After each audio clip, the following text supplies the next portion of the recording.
Welcome into Game 86 of the 2024 Banana Ball World Tour, loved by the people who would never confuse Stalin with the Hamburglar, our clever friends over at Zappos.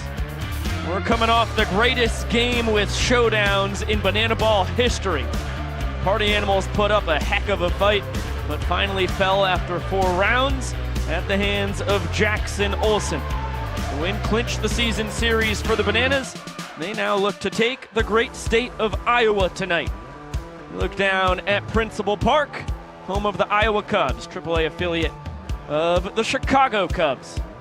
Another 11,500 fans on hand. Beautiful evening here in the capital of the Hawkeye State. About 69 degrees once again here half an hour or so ahead of first pitch.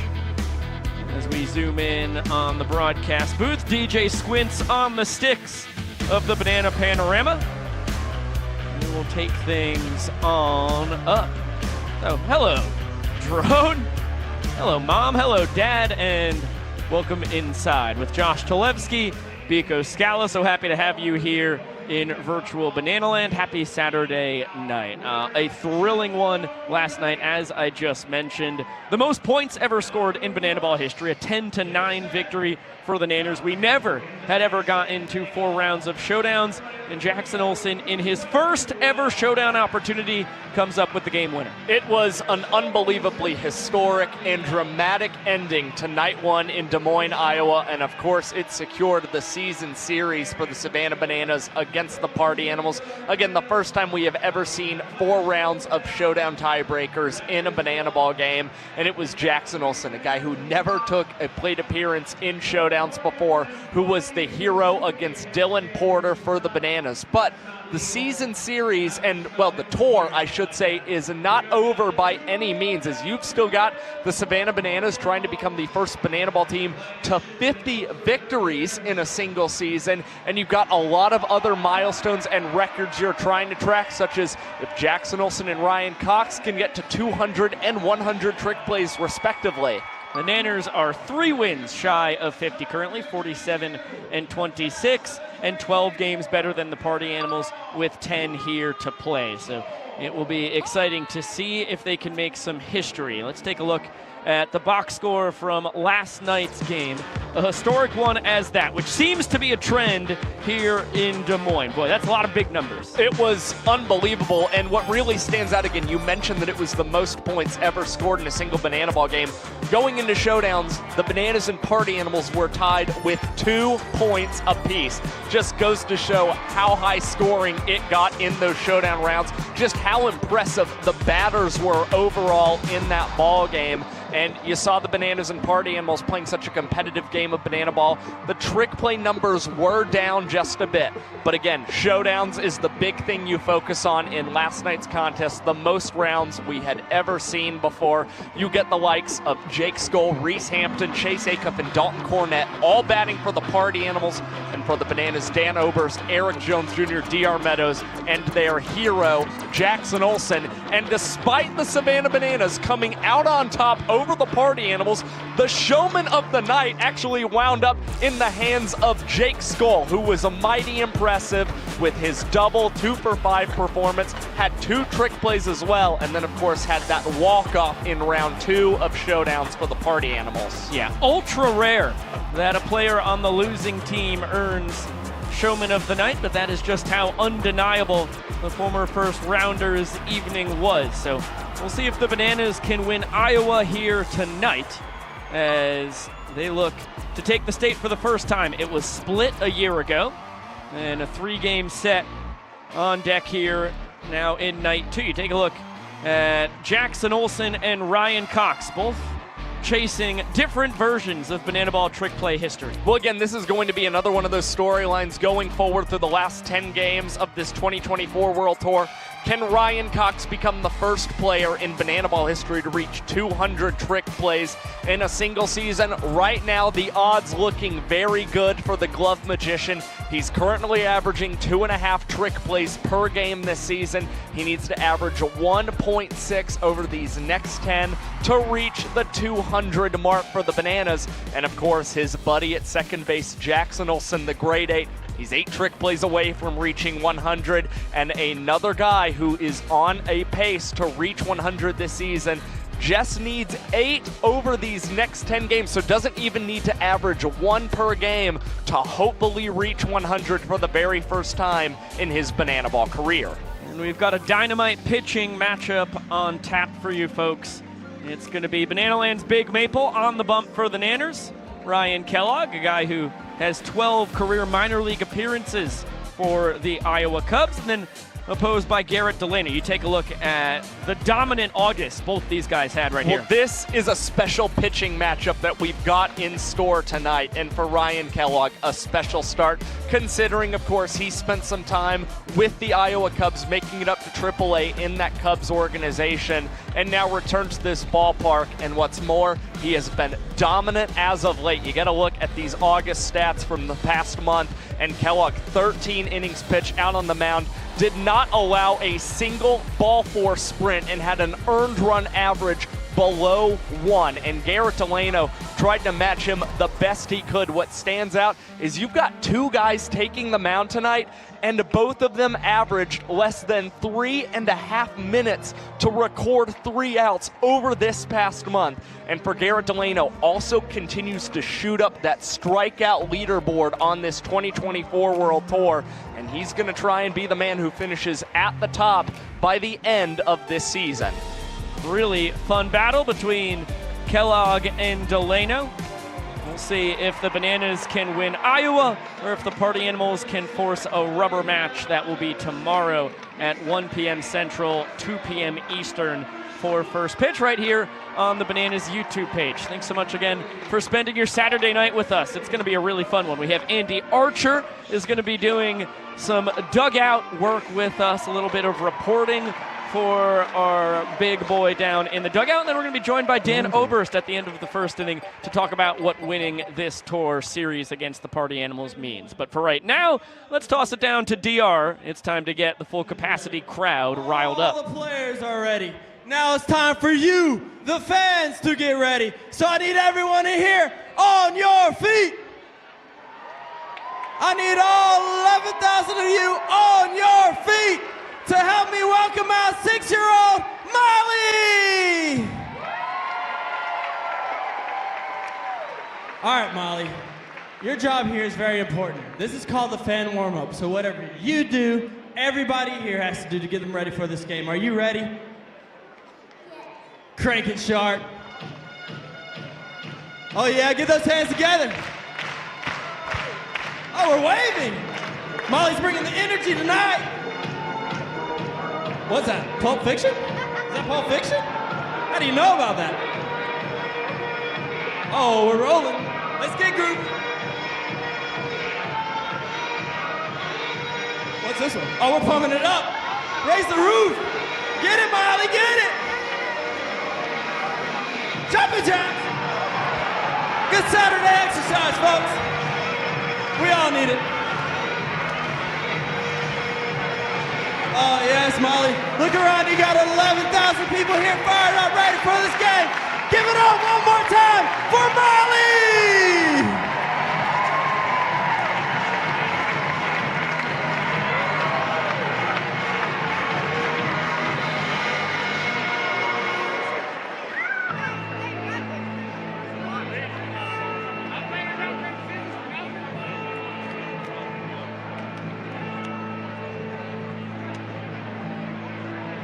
Ladies, gentlemen, boys and girls, and potassium enthusiasts from around the world, tonight, you and thousands of your friends here live and millions more watching at home have gathered here to witness something beyond your wildest imagination.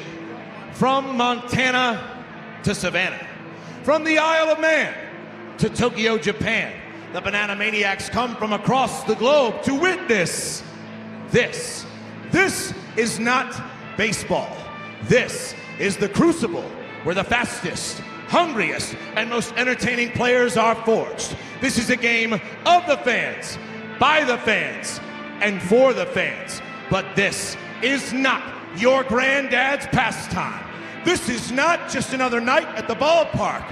This game is baseball by birth, fruit by name and an absolute worldwide phenomenon by the grace of God. This is the time for all 12,000 people here in Des Moines, Iowa, to get on your feet and give me your voices.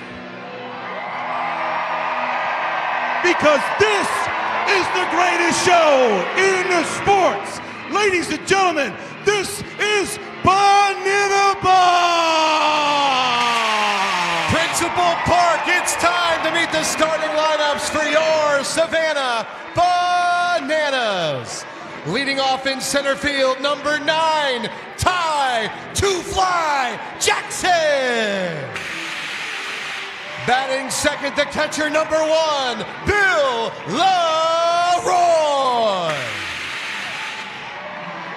Batting third, the extra hitter, number 3, make some noise for Eric Jones. In the cleanup spot, the second baseman, number 8, he's our greatest showman, Jackson Olsen. At DH, number 7, Michael Vitamin D. The left fielder, number 15, we call him Rack, Robert Anthony Cruz. In right field, number 17, Brandon Showtime Crosby. At third base, number 4, K.J. Jackson. At shortstop, number 6, he's our glove magician, Ryan Cox. And at first base, number 10, our balancing magician, Alex Ziggy Ziegler. On the mound for your Bananas, number 49, Ryan Kellogg. Your Savannah Bananas are managed by Tyler Gillum, assisted by Adam Viro Virant and Ray Ortega.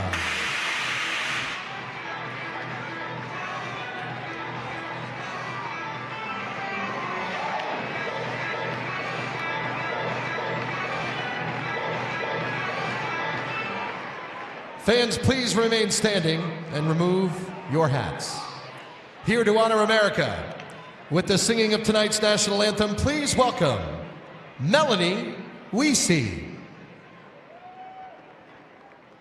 Oh, say, can you see by the dawn's early light what so proudly we held at the twilight's last gleaming, whose broad stripes and bright stars through the perilous fight o'er the ramparts we watched were so gallantly streaming, and the rockets regular,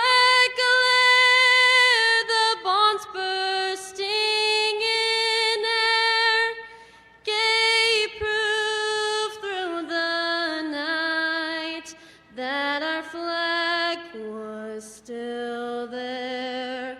Oh, say does that star-spangled banner yet wave o'er the land of the free and the home of the brave. Ladies and gentlemen, Melanie Weesey.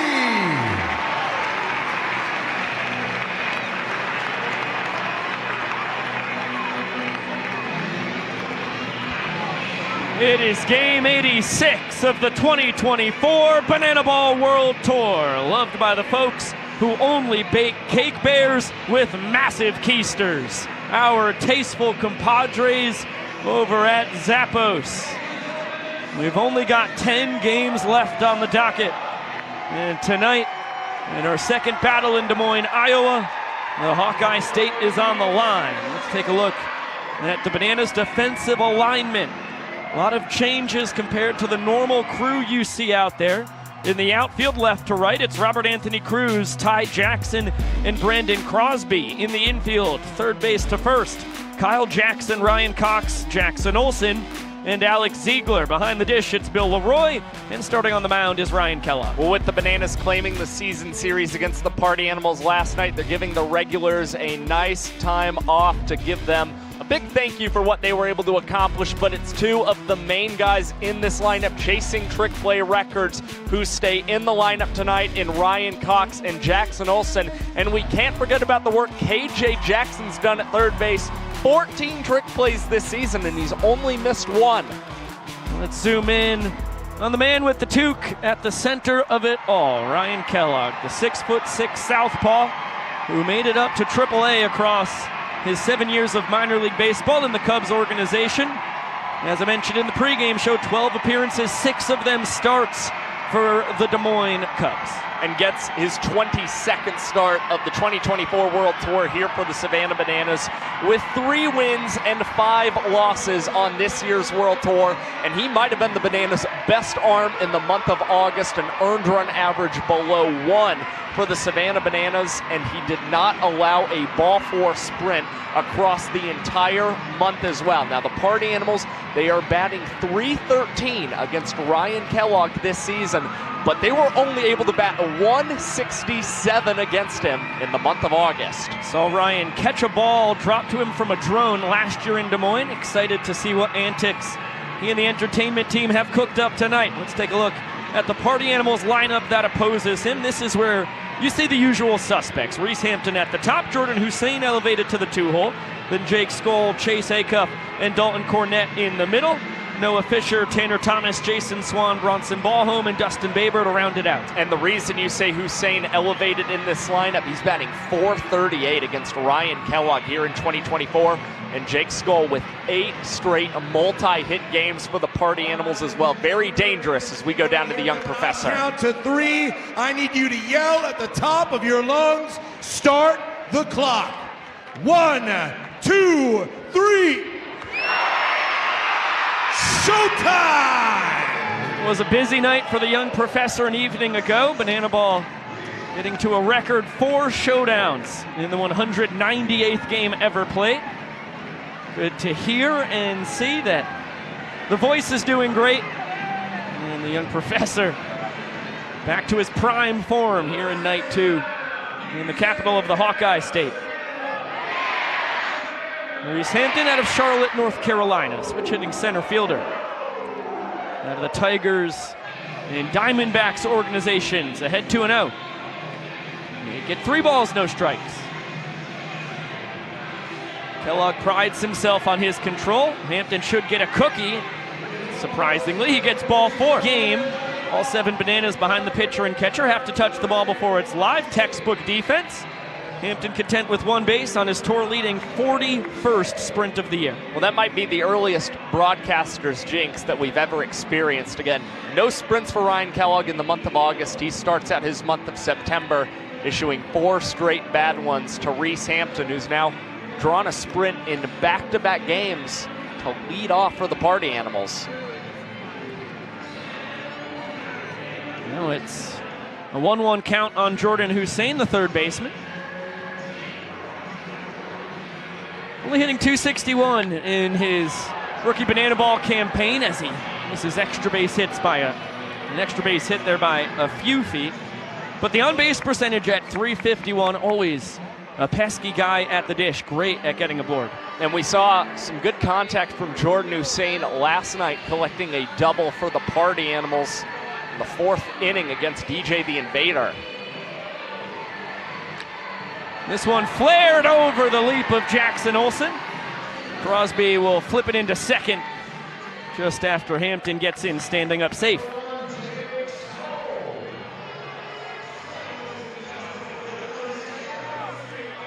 Sticky situation here for Kellogg. He has to square off now against his fellow 7-year former minor leaguer in Skoll, who's riding A Banana Ball record 8-game multi-hit streak. Showman of the night an evening ago. 2 for 5 with a double. A couple trick plays in the field. And put a point up for the Party Animals in the second round of showdowns. And he's got a base hit to start his evening here. Hampton getting the windmill, and he's going to score without a throw. Jackson tries to nab Hussein, who's back safely at second. 3 batters in. Party Animals have a run. Not the start the Bananas were looking for in this ball game, but the Party Animals bats doing some damage early on in this ball game, and Jake Skull just continues to extend his Tor lead in the runs batted in department. Skull up to 71 stakes on the season. Reese Hampton scores his 60th run. He sits a pair now behind his partner in crime in the run department. Dynamic duo, getting the Animals off to a good start. Chase Acuff takes that one below the knees. Kellogg's not going to blow anybody away. It's about 88 to 91 with the fastball. But boy, is he meticulous on the mound. Normally has excellent control. A couple different fastballs. This one popped out of the stadium. Ricochets off the roof, back down in to Principal Park. Change-up slider and a curveball to round out the arsenal for Kellogg.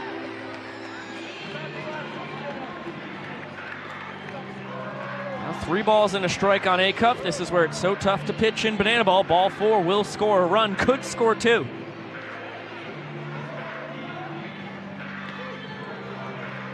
And that one scrapes the bottom of the zone, full count.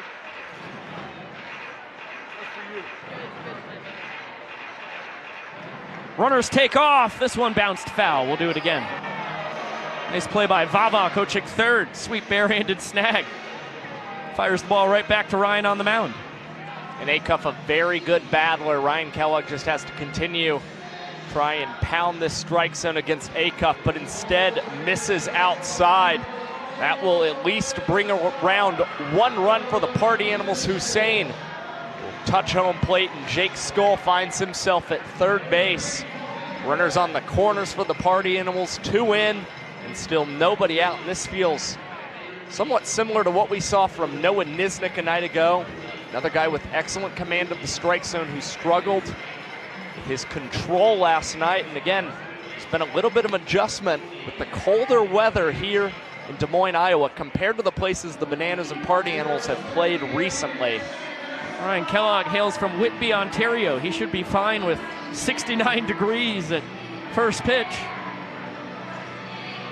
Behind 2-0 on his former Atlantic League teammate, Dalton Cornett. The duo were roommates on the road in the summer of 2022. And they're on the Wild Health Genomes. Cornett did a lot of whispering of sweet nothings about his Banana Ball experience and the 2022 tour. Kellogg said Dalton had nothing but good things to say about it. Definitely helped push Ryan to Banana Land. Now Ryan Cox in the infield is going to tap it up. Grab it with the bare hand for his 185th trick play of the tour. Well, that's good trick play feel from Ryan Cox, getting a soft pop-up and knowing he's got to do something creative with it as he continues to inch closer and closer to 200. And you see the little tip right up into a bare hand. Easy work for the glove magician.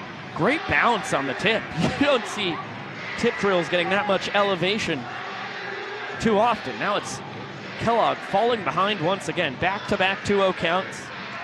The dangerous Noah Fisher, the extra hitter. With 3 balls and no strikes. Ryan trying to find his control, clearly frustrated on the bump. Acuff takes off, it's ball 4. Skull's gonna score easily. Chase is gonna get the wave around.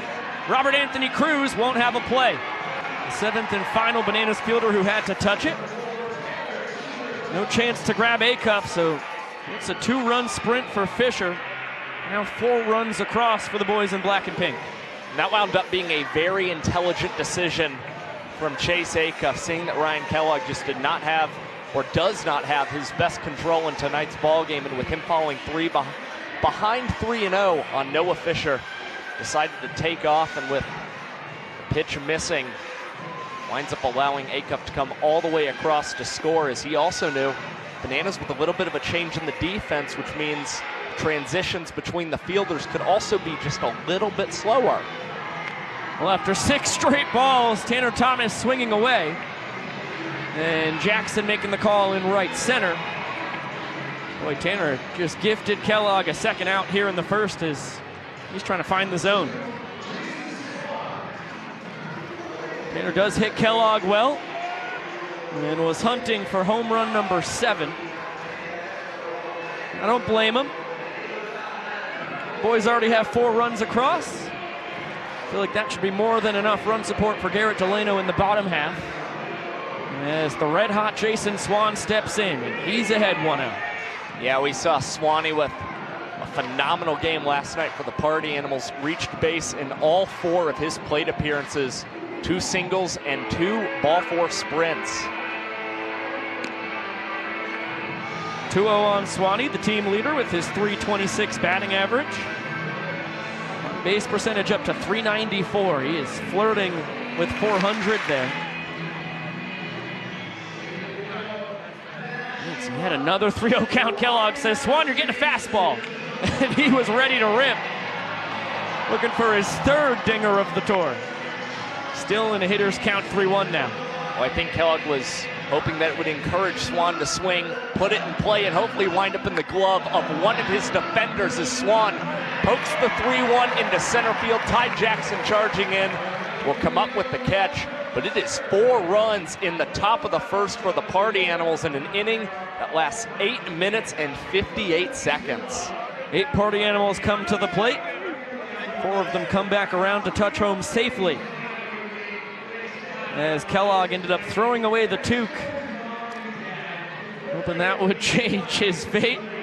Still all smiles with Adam Virant as he heads back into the dugout. The Party Animals defense from left to right in the outfield. It's Thomas, Hampton, and Skoll. In the infield, 3rd to 1st, Hussein, Acuff, Dustin Baber, and Swan. Bronson Ballhome behind the dish, along with Baber, the only other guy who did not get to swing it in the first, and Garrett Delano on the bump. It was a big night for the Party Animals outfielders when it came to trick plays last night. We saw both Reese Hampton and Jake Skoll collect 2 trick plays apiece. Both of Hampton's behind the back catches, and we saw some diversity from Jake Skoll as well. And believe it or not, it was Chase Acuff who was leading the Party Animals with his 134 trick plays. Did not get a trick play opportunity last night for the boys in black and pink. Well, let's zoom in on Delano, who's the tour leader in trick plays when it comes to pitchers. He's leading Noah Nisnik by 1 with the 8 he has in as many tries. Here on World Tour number 3 out of Callahan, Florida. Dominates with his fastball, excellent changeup and curveball as well. And he's been superb across the tour, really great in August. Well, this is start number 23 for Garrett Delano, who has 8 wins and 5 losses for the Party Animals. He is 5 innings pitched away from reaching 100 this season and pacing all Party Animals with his 71 punchouts. Kept the earned run average below 3 in the month of August. And what really stands out about Delano as far as his improvement from 2023 to this season, he is working so much quicker out there on the pitcher's mound, and will miss high with his first pitch to Ty Jackson. Ty Jackson with his 3rd career leadoff opportunity for the Savannah Bananas in Banana Ball. The first was back in the 8th Banana Ball game ever played in front of fans. The summer of 2021 against the Catawba Valley Stars. Backhanded play here, Acuff between the legs. Wow, how'd he pull off a trick play on that? Impressive stuff from Chase.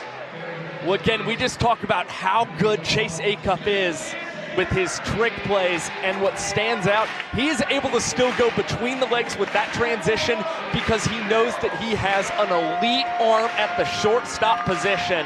And it was that throw that got in just ahead of Ty Jackson at first base to secure the out and the trick play for the Animals. The last time Ty led off for the Bananas in a Banana Ball game was Banana Fest 2022, pros versus college kids. How about Bill Leroy? Oh! Off the inflatable glove. A no doubt solo home run. Bill's third bomb of the tour, and Inners are on the board in the first. Well, on the first pitch, number one saw from Garrett Delano, was able to elevate it out of Principal Park. And it's already 3 home runs this season for Bill Leroy, who has really developed his power stroke here in 2024. And is also hoping that will spark a Bananas rally here in the bottom of the first inning. Bill has tripled his home run total from a tour ago. His lone bomb last year was in San Jose, California. Well, Eric Burns, his 2022 tour head coach, was on the broadcast with us. Magical moment. Walked off the third inning of that game. He ended up walking off that game with a double. Ball and a strike here on Eric Jones Jr. Half night off as he's slotted in as the extra hitter. And pops this one up. Delano and ball home conversing. Brownie's gonna make an awkward basket catch. That does the job. Out number 2. Looks like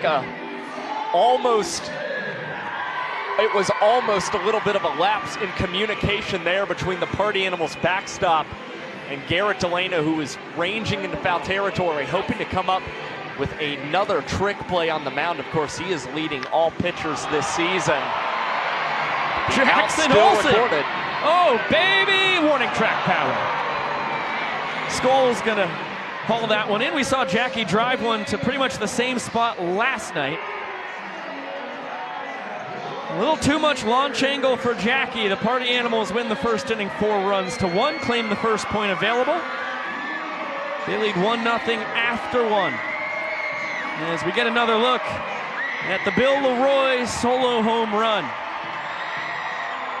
What a blast from Bill. And now we get to chat with his teammate across the last 6 years. Dan Oberst, you guys get the revenge against the Party Animals. You win the season series. How special was that yesterday, man? Yeah, that was special, Vico, but how about that first pitch Bill just turned around out of the yard? Against your former teammate back in the summer of 2018. Of course, Delano there 1 year ahead of you, but that's become one of your good friends alongside Bill. That's pal-on-pal damage there. Yeah, Garrett's the man. Tough at bat, too, always. You know, Garrett can really throw it, so pretty good stuff. Bill right there getting a swing off first pitch and drive one out of the yard. Now, you guys got to celebrate pretty good last night. Of course, the 9-game winning streak from the Party Animals in 2023 did not feel good, but it was dominant fashion for you guys here in 2024. Yeah, I mean, you know, we got a really good group of guys. Obviously, tough start to the year. We got swept in Tampa, and that had made it 12 losses in a row, but just top to bottom, everyone knows their role and shows up ready to compete really hard. You know, our goal, we always say, just play hard and put on a good show. And I think over the course of our tour and our season, that really provides, and it kind of shows. Dan, we also saw 4 rounds of showdowns last night for the first time in Banana Ball history as Bronson Ballholm hits this out to center field, and that is a nice play by Ty Jackson, ranging in left center to come up with the out. But Dan, you led off showdowns, of course, and just describe the experience of going that deep into one of the most dramatic endings we've ever seen in a Banana Ball game that winds up clinching that season series for you guys. Yeah, I mean, sorry, we had to scoot over there a little bit, but 4 rounds of showdowns, pretty crazy. I told Porter and Haas after the game, they both just did a phenomenal job. You know, I got to tip my cap to Porter, too. He struck me out in the first round and then competed just as hard as he could. And it's tough, you know, as a pitcher, you're going out there, you got no fielder, or you have one fielder. And obviously Jackson ended up coming up and driving the ball that won us the game. But an electric ending for us to win the tour, no doubt. The donut hitter, Dustin Baber, now behind 0-2. How about these crowds here in Des Moines? They were terrific last year, tremendous again. And the full effect can be felt as they chant for free donuts. Yeah. It'd be big to get a free donut here. Let's see what happens. Oh, barely got a piece. See what Olsen and Cox have for us. It's going to be a tip for Cox, right back to himself. Second trick play of the ball game for the Glove Magician. Great crowd, though, no doubt. It's super cool to be back here. And I don't know about you guys, but the weather, I'm looking up at the booth, the weather here is unbelievable this time around. This is perfect. This is perfection. No doubt. For an upstate New Yorker like myself. No of course, doubt. you spent the first 8 years of your life out on Long Island, so you can appreciate a nice little brisk evening in September. Yeah, no doubt about it. Let's see what happens here. This guy can swing it, huh? All right, last thing for you, Dan, and then we'll let you get back to hanging out with the boys. 10 games left on the tour. What kind of goals do you have, and what goals do you think the team has across the final stretch? Yeah, I mean, you know, obviously it's great. You know, we clinched the tour last night, but just challenge all the guys to take it as almost a new season. You know, take it like a 10-game season, see what kind of new trick plays you can do, see what kind of entertainment you can bring at the plate or on the mound, and just try to provide the best show possible.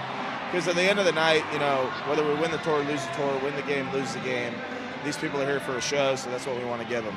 Well, you're spot on.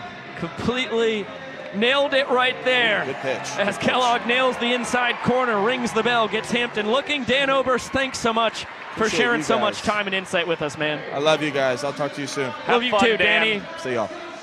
There goes Mr. Oberst with Liberty in the background. And an excellent bounce back inning there for Kellogg after 4 runs are scored by the Animals in the first. He has a 1-2-3 second. And he's able to accomplish it in just 2 minutes and 34 seconds out there on the mound on 10 pitches as well. Very efficient. Bananas will just need 1 run to win the second inning, and we've got 2 broadcasts going on in Banana Land tonight. Let's check in on Drake Toll with the Party Animals dugout broadcast on Bally Live. And what do you do these last 10 games to keep spirits up? You know, the vibes don't really change necessarily too much. Obviously, not playing for something that we wanted.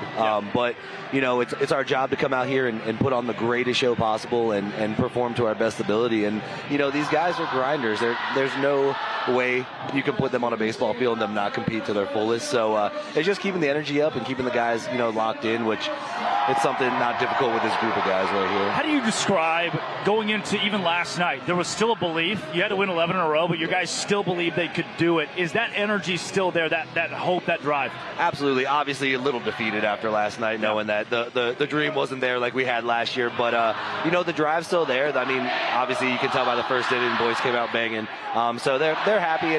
And you know what? One thing that I've noticed, too, is sometimes when the pressure's a little bit off in that situation, you're going to see a really good team come out and a good performance. So I think that's what's really going to keep them afloat here. You think your guys were more loose today even? Absolutely. Just from entertainment to the rehearsal in the morning to batting practice, it's a looser vibe, but also I know the group of guys, and I know they'll perform better when they're more comfortable and relaxed. Can you emphasize, as we take you back to Michael Vitamin D, who stepped to the plate, can you emphasize how Once again, you can check out Drake's Party Animals Altcast on Bally Live and WatchStadium.com. Josh and I will be here all night long on the Bananas YouTube page. How about Jake Lialios with 11,500 of his best friends here in Des Moines, Iowa, belting out some Bon Jovi. Including Featherboy, previously known as Brett Helton. Yeah, that is his alter ego is spending the entire night here in Principal Park. He said that is a toasty feather necklace, scarf. What is that thing? I would like to think of it more as a scarf myself. I'm going to call it a floofy. How about the barrel here from Michael Deeb? Deep out to right center, and it's going to clang about halfway off the 16-foot wall. Devers cruises into second. Back-to-back doubles here in Des Moines for the former White Sox minor leaguer. Again, his plate approach just continues to get better as the tour continues, and Michael Deeb now extends a 17-game on-base streak for the Savannah Bananas as well. Batting average is up to 310. OBP at 411 here on his 4th Banana Ball World Tour. Only everyday player still on the Nanners from the One City World Tour to Mobile, Alabama back in 2021. You see why right there. Boy, that fastball right around the knees. Delano does not get the call from Vincent Chapman. Looked pretty good. He's now behind 2-0 against the dangerous Robert Anthony Cruz. Malachi Mitchell pinch running for Deeb. Fellow four-year Banana. Another fastball right around the knees. Once again, Delano doesn't get the call. That one a pinch lower than the previous one, so not surprising that Chapman did not give him that one. And it's 4 straight bad ones. Delano squeezed a little bit there. Not able to find the zone on the 3-0. And it's a walk-off sprint for Rack. And the band is on the field, celebrating with the Nanners as this game's knotted at a point each.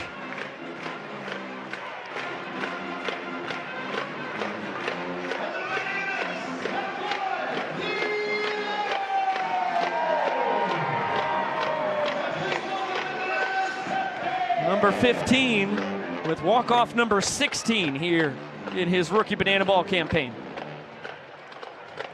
Didn't have to take the bat off his shoulders.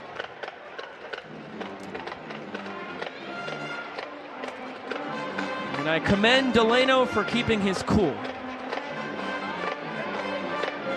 You could definitely see the frustration from Garrett Delano, falling behind 2-0 and then 3-0.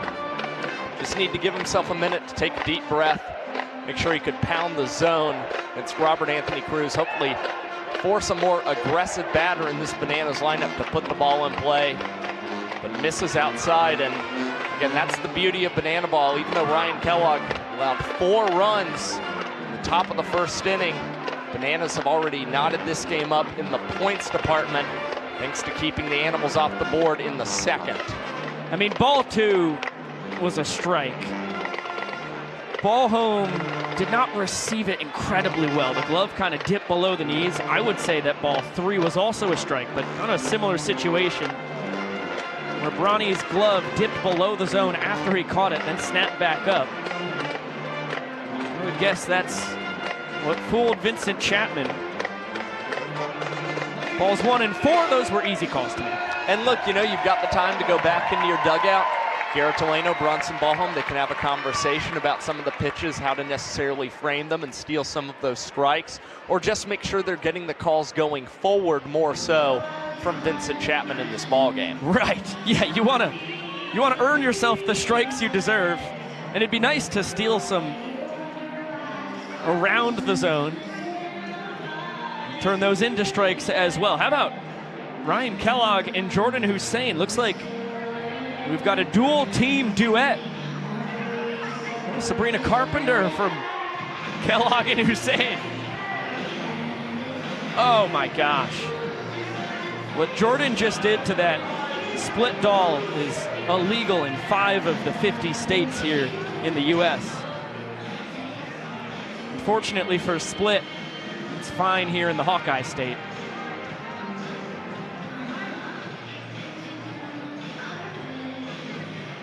Hussein with a flare single back up the middle his first time, ahead 3-0 here. Again, strong numbers this season against Ryan Kellogg, batting over 400 against him. And that is yet another 4-pitch ball 4 sprint from Ryan Kellogg tonight, his 3rd of the evening. And 4th sprint overall. A reminder, Josh said it in the first inning. Kellogg in 13 innings in August did not allow 1 sprint. You just can never predict Banana Ball. Through 2 innings, he's given up 4 of them here in his first outing in September. Vic Skoll stroked an RBI single on the first pitch he saw tonight. This one driven out to center. Ty Jackson eyeing it up and grabbing it behind the back. What a trick play from Ty for out number 1. The 3rd trick play of the night for the Savannah Bananas, and you see Ty Jackson fired up. That is definitively the best trick play of his young Banana Ball career. The only one we had previously seen gathered under the legs from the Bananas center fielder tonight. That was when he was a visitor on Banana Ball's developmental team. Well, he snagged that in the heel of his glove. Nothing fake about the enthusiasm. That is who Ty Jackson is. 2-time CPL champ with the Nanners. Picked up a 3rd Pettit Cup with the Lexington County Blowfish last summer. He is chock full of energy. Legend of Banana Land. He's going to have a long and fruitful banana ball career. Nice dance there. Some Rihanna from Kellogg. So he comes out to Sabrina Carpenter, then dances to Rihanna, and now has a 1-1 count on Chase Acuff.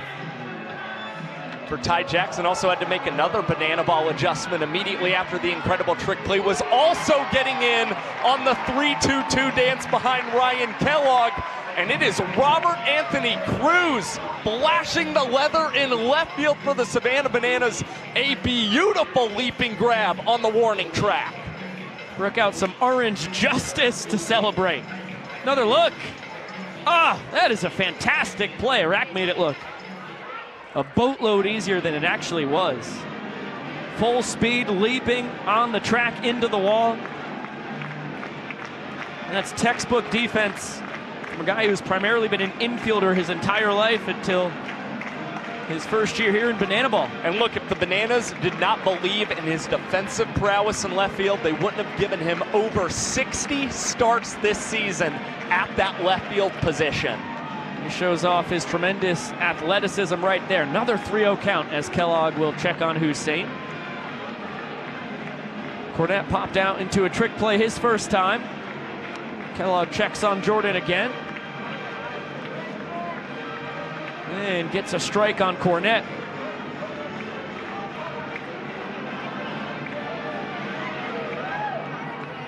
There is sprint number 5 that Ryan has given up here tonight. Good defense by the Nanners. They're able to keep Hussein at third base as there are now runners on the corners with 2 down. I mean, just about everybody in the Bananas dugout, and even us up in the broadcast booth, probably surprised with the lack of control we've seen from Ryan Kellogg. The most ball four sprints he has ever issued in his banana ball career. This is a guy only allowing sprints to 3.5% of the batters he faced coming into tonight. He's given up a sprint to 33% of them this evening. 5 out of 15 faced. Good stop there by Leroy. Keeps Hussein at third and Cornette at first, but it's another 3-0 count. Fisher worked a 2 RBI sprint his first time.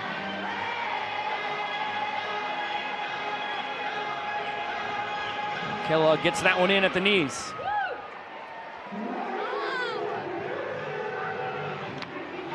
This one lifted out to right. Crosby twisting around, makes the play. Ryan gives up a pair of sprints, but strands 2 men on base, and we'll toss it down to Andy Archer. Pico, Josh, I appreciate it. Banana fans across the world, I'm joined with starting pitcher Ryan Kellogg, who just delivered his second straight 0. Ryan, tough start in the first by your standards. What is it like for you to come out and give up 2 strong zeros after that? Did we give up 1? 2. All right, well, it feels good to be able to bounce back from that and keep it rolling. Here we go. Hopefully the boys get another dub here in this inning. Yes. Now, Ryan, you are known for being the only Canadian on the roster. What does it feel to represent Canada and throw up the O every time you walk out of the dugout? Just trying to represent Canada feels good, especially when we got other Canadians in the crowd. Do it for them, do it for my family back home. Have a good time with it, you know? Good stuff. And last question. Last night with the win, the Bananas have clinched the tour. What does it mean for us to go to these last 10 games knowing that we have won? The Party Animals cannot take it from us, and we have shattered their dreams across the nation. I mean, it feels good to have it out of the way. I mean, it was a tough one last year, but we're still going to put on a show for these fans. They deserve it. We're out here having a good time, still competing, and giving the best show we can put out. Ryan Kellogg, everybody. Thanks, guys. Thank you so much, Andy. Thank you very much, Ryan. Looks like we had a mom tackling her child in football pads while Kellogg and Archer were chatting, and we're going to get round 2. Let's listen into the young professor. I have no idea what's happening. Oh, he tried to juke. She takes him down. All right, fans, we've got to vote now on which ones did it the best. Is it Asher and Kenzie? Or is it Audie and Christy? Audie and Christy are your winners of the Oklahoma Drill. Happy college football season, folks. Couple NFL games in the books as well. We get to celebrate there as Garrett Delano takes back over on the mound. I know what we're doing after this broadcast wraps tonight. Brandon Crosby at the dish. You really want to do an Oklahoma drill against me? I'm taking you down. Yeah, okay. You're in trouble, pal. All right, we'll do it right on the original Oakfield sign so that it's exactly where the moms and sons did battle here tonight. It's got to be a dream come true for moms, I'm sure. Mothers around the country would love to get an opportunity to tackle their sons in front of over 11,000 fans as Crosby, 0-2. Nice piece of hitting through the left side for a base knock. That feels like a big knock for Brandon Crosby. He was previously 0 for 11 against Garrett Delano this season. Finally has that very first knock against 777. Pico, just to add on to your comment about the mothers in that Oklahoma drill, I know for a fact that my mother would never do that to me. She adores me. My mom would. My mom also adores me. That needs to be on the record. But we played a lot of sports against each other. I think she would have really enjoyed the Oklahoma drill. I just don't think she has ever heard of it before tonight. Big swing and a miss from Kyle Jackson. What a terrific start to his banana ball career he's having. Out of Bowling Green, Ohio. Four-year man out of Kent State. Tremendously talented. And there's normally a pretty big learning curve for guys playing banana ball as Jackson gets into this one. One hop off the wall, but what a deke from Jake Skoll. He fooled Brandon Crosby. Now KJ's got to reverse course and get back to first. Boy, Crosby was off on the pitch. Skoll deked him like he was going to catch that ball. Brandon was headed back to first, and what should have been extra bases for KJ is now just runners on first and second. It's going to be for Ryan Cox. Andy Archer showing us how much of a modern Renaissance man he is. Participating in a frozen walk up here. Josh, have you ever met somebody who finishes your sandwiches? Have you never finished one of my sandwiches before? We've been prone to share some food, you and I. I've definitely finished a couple of your sandwiches. I'm that guy. I think so. This could be us down there. That could be me and you, but you playing.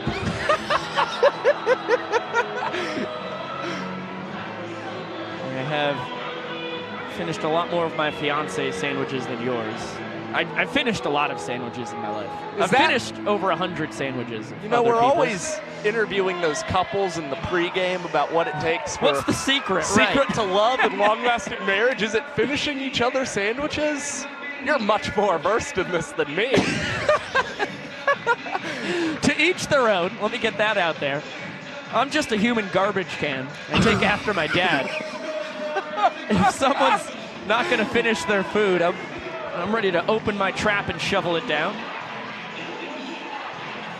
I learned from the best.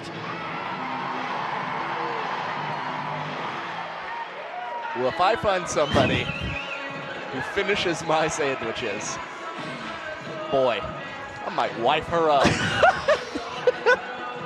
You know you found the one. Like I said, it's not one shoe fits all. You don't need to have somebody that finishes your sandwiches. This one barely foul. Classic Ryan Cox slap there. He's third on this world tour with his 23 walk-offs. Such a valuable guy to have towards the bottom of the Nanners order. And what's more, 18 of his hits this season have gone to the opposite field.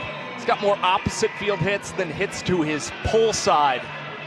Very interesting type of hitter. And a defensive one at that, also not going to strike out much when he's in the batter's box. And what an incredible stop from Bronson Ballholm. There's a reason they call that guy Block Everything Bronny. They do. Started calling him that at Arizona State. He was a few years after Ryan Kellogg. And Connor Higgins was in between the pair of them. 3 Sun Devils in Banana Land. This one up the middle. And how about Chase Acuff tries to bat it to Baber? It's going to be a double play. Nearly a triple play. Nice throw from Swan across the diamond. Crosby safe into third. That was a heads-up play by Acuff. Infield fly never called, and the Party Animals get a twin killing.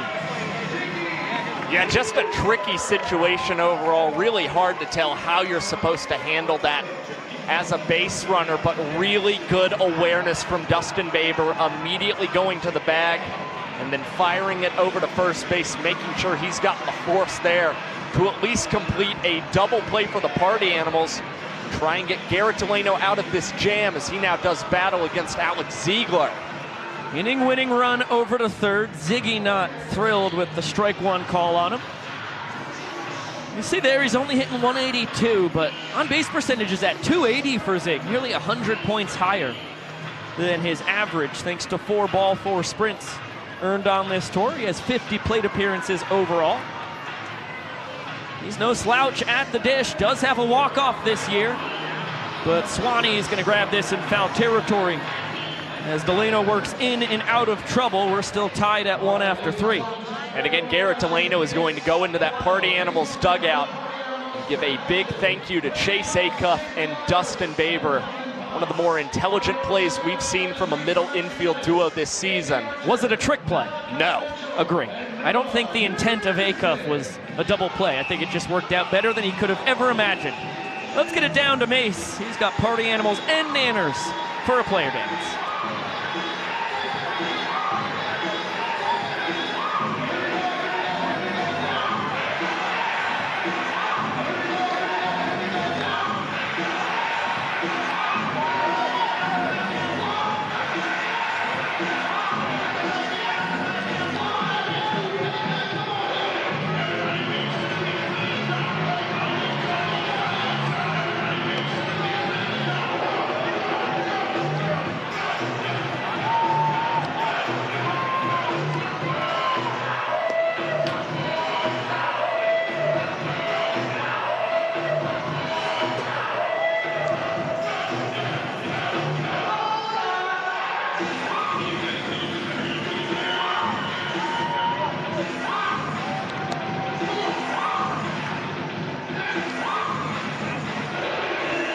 Ladies and gentlemen, one more time for your player.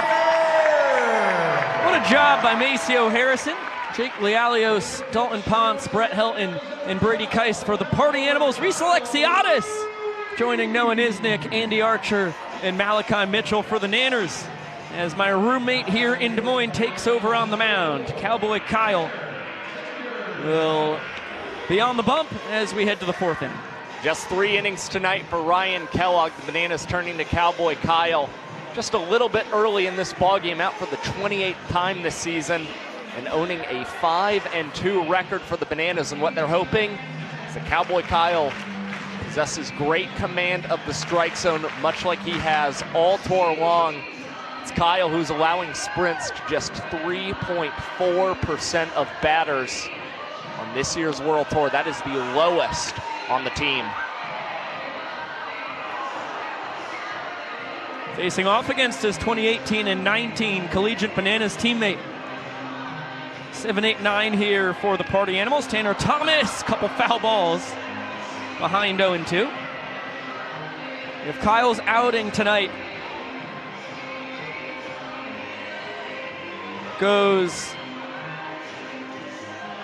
as well as our civilization with the Ottoman Empire went on Thursday night, and we'll be in business. Sorry for the delay there. Chad was telling me Slapster13 is wondering if I can answer him in the chat, but Chad didn't tell me what he said in the chat, so I have no idea. Hold that. Bill Leroy makes the catch for out number 1 here. It was a high pop and didn't really know where that was going to wind up going. Leroy had a great eye on it, does a split to the crowd to cap off the play that he's made. And you saw a lot of the Bananas infielders with their arms outstretched trying to figure out where the banana ball was located, but that one could possibly fall in no man's land. but instead a pretty quick out for Cowboy Kyle, who now faces off against Jason Swan. Fastball right around the bottom of the zone. Does not get the call. Now Vincent's going to dust off home plate and form a little dance for the folks here. So it turns out, Chad sending my attention to the chat because Swagster said, does Pico and Josh answer the chat? So here I am answering the question, do we answer questions in the chat with yes. Way to go, man. High five. I'm here answering your question about if we answer questions in the chat with a yes, we do answer questions in the chat. You're saying too many answering questions for me. I think I only said it about 5 times. See, I was thinking about the Ottoman Empire when Chad gave me that little nugget. It's tough to think about Istanbul when you're trying to figure out what's going on in the chat. Long run for Robert Anthony Cruz. Ryan Cox makes the play. What a leaping snag by the glove magician in foul territory. Ryan Cox just trying to show off the range to the good people here in Des Moines, Iowa. A really nice play in foul territory. And you get the feeling Robert Anthony Cruz would have liked to have fielded that ball, but could only offer up a round of applause for the work there from the glove magician. And somehow, Jake Lealio still has a big smile on his face after 2 quick outs here for Luigs to kick off the 4th. Now Bronson Ballholm, the switch hitting catcher, turns around to swing it from the left side. Ahead 2 balls and no strikes. Kyle usually sits about 90 to 92 with the gas, can touch 93 and 94 when he's feeling spicy. Well, the Party Animals are experiencing just a little bit of an uptick in velocity from Cowboy Kyle compared to Ryan Kellogg. And that fact is a big reason why Cowboy Kyle's found the most success following Ryan Kellogg out of the bullpen this season. That's where his best numbers have lied. Chance for the fans to get out. They come up empty. 2-2 on Bronny. Was robbed of extra bases his first time on a blast out to left center. Ty Jackson made a tremendous running, leaping catch. And there's the knock for Ballholm. And he's going to get his extra bases after all. He cruises into second with a stand-up double. Well, that was just a beautiful piece of opposite field hitting. Short, compact swing there from Bronson Ballholm, punching that one into left field. That is the 2nd extra base hit of Ballholm's season, believe it or not. Justin Baber now coming up to the dish. Cindy Baker in the chat wondering why Bloomer has not been playing lately. That's because he's coming back from an injury, hoping to be able to play in Philadelphia and Miami. Of course, 3 games in Savannah between our last 2 MLB parks as well. That one off the glove of Luigs. He's going to grab it, hike it to first. Ziggy behind the back. A double trick play. And Luigs puts up a goose egg. Magnificent work from Cowboy Kyle and Alex Ziegler. You see them both with an appreciation for each other, and the ricochet off the glove of Cowboy Kyle is what set him up in a pretty perfect position to hike the ball to Ziggy, who flourished it with that behind the back snag. Good job by Baber there, slamming the brakes. And soft contact with Ziggy over at first base as Deeb shares some laughs with the Party Animal second baseman. Good to see Ziggy and Babes coming together there after the collision as well. So to follow up on the Bloomer injury, we were rudely interrupted by Babes bouncing that back up the middle. He has a fractured pisiform. That's a small bone in the wrist that occurred in Norfolk, Virginia. It was on a really impressive Danny Hosley play. Crosby was at first. And the scoop from Crosby kind of took him into the baseline. Bloomer ended up tumbling over the Nanners first baseman. Landed awkwardly on that left hand. He can still field. In fact, he put together a trick play performance in batting practice today that was mind-boggling. It's swinging the bat that is his big bugaboo right now, but Francis Gilbert, giving him the best rehab treatment you could ever find in the world, and hoping to get him back in the Party Animals lineup before the tour ends. And of course, Bloomer is such a smart player. It's kind of similar to Dan Oberst, wants to play each and every game. Will only take himself or keep himself out of a game with injury if he feels that it's pretty serious and would really hinder his performance out there on the diamond. Another excellent Hey Baby performance by the great people here in Des Moines, Iowa. 4th banana ball game ever played here in the capital of the Hawkeye State. The 199th banana ball game ever played in front of fans. And the 372nd straight sellout, which of course goes all the way back to the inaugural season of the Savannah Bananas in 2016. Garrett Delano joined on in 2018. This is now his 4th year in Banana Land, 3rd in banana ball. Ty Jackson rounded into a trick play by Acuff at short his first time. Fooled by the nasty Delano bender here to kick off the bottom of the 4th. Does not bite as he gets it again. Another unbelievable stop by Ballholm. Ballholm's going to have to be especially careful in keeping those pitches in front of him with Jackson at the plate, a man who is not afraid if one gets away to try and swipe first base for the Bananas. And you get the right-on-right changeup there. I mean, Delano's got a lot of arrows in his make-believe quiver. He'll throw any pitch in any count as Jackson kind of crumples on the foul ball. Helped back up by Vincent.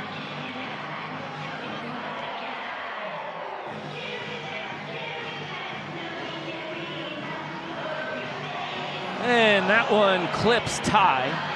He's fired up. Shades of the 2022 Coastal Plain League All-Star Game in Holly Springs, North Carolina. And now we hope Ty's actually okay. I think it was adrenaline that got him to first base. Maceo checking on him, and you can see Francis waiting in the wings. See if she needs to check on the Nanners center fielder. And yeah, she's going to take a quick look here. So no, he's going to stay out there. Says forget medical attention. You only get to run the bases so often. Flash was ready to pinch run for him. As soon as he saw Malachi running out, he said, no. I'm fine. I want to have some fun out here in the base paths.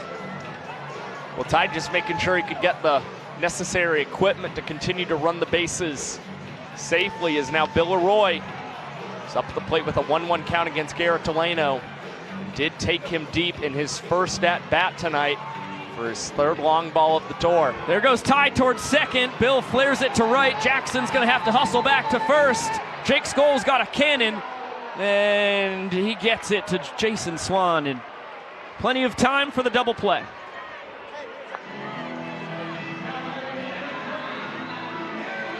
Well, Jackson trying to be aggressive, of course, one of those disciples of Tyler Gillum's green light special base running system. Took off and just did not realize the ball put in play, and very quickly in the glove of Jake Scholl and doubled up. So a base running blunder here in the 4th for the Bananas as Party Animals defense continues to bail Delano out of some tricky situations. Back-to-back innings with twin killings. Garrett thought the bender caught the bottom of the zone there. Does not get the call from Chapman. Still has to get through Eric Jones Jr. Nanners leader in home runs. The tour leader in on-base percentage. 9 bombs. Is the only Banana with 30 extra base hits. And he's reaching base at a 442 clip, hitting 340. I mean, EJ is just such a treat to watch, as is Maceo Harrison. This one rolled over foul. 2 balls and 2 strikes. And you saw another one of those extra base hits last night from Eric Jones Jr. Usually pretty pole happy at the plate, but collected a really nice opposite field double here in Principal Park. EJ born in Jacksonville, Florida. Delano from Callahan, about 20 minutes outside of the city. Jones Jr. really grew up in Charlotte, though. Moved up to the Tar Heel State when he was 2 years old. And he is a victim of a 3-2 changeup. Impressive stuff from Delano. Good time for his first K as he once again holds serve, celebrates with his crab dance. 777 now up to 72 strikeouts to pace all party animals. And now we send it down to the field to hear from Tori Bridey. Tori Bridey. Across the United States, there are over 400,000 children and teens in foster care without a permanent home. To raise awareness and bring families together, we created a nonprofit called Bananas Foster. Our organization is dedicated to celebrating those in the foster care community while educating and inspiring others to get involved. Tonight, we are celebrating the Kesey family. Right here in Iowa, there are over 7,000 children and teens in foster care. Ty and Melissa and their kids wanted to make a difference. They became a licensed foster family 8 years ago. Since then, they have welcomed 13 children into their home and adopted 6 into their family forever. Fans, please join us in celebrating this amazing family for making a difference right here in your community.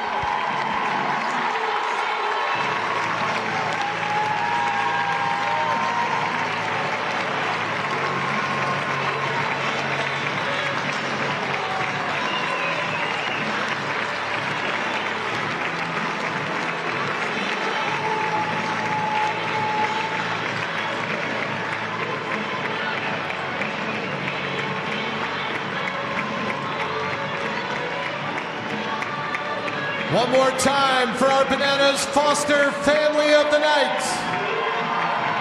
Another big shout out to the Kesey family, Ty and Melissa. Licensed for 8 years, have welcomed in 13 children and teens, have adopted 6 into their family, a family of 10. And look at the happy crew down there. That's heartwarming stuff.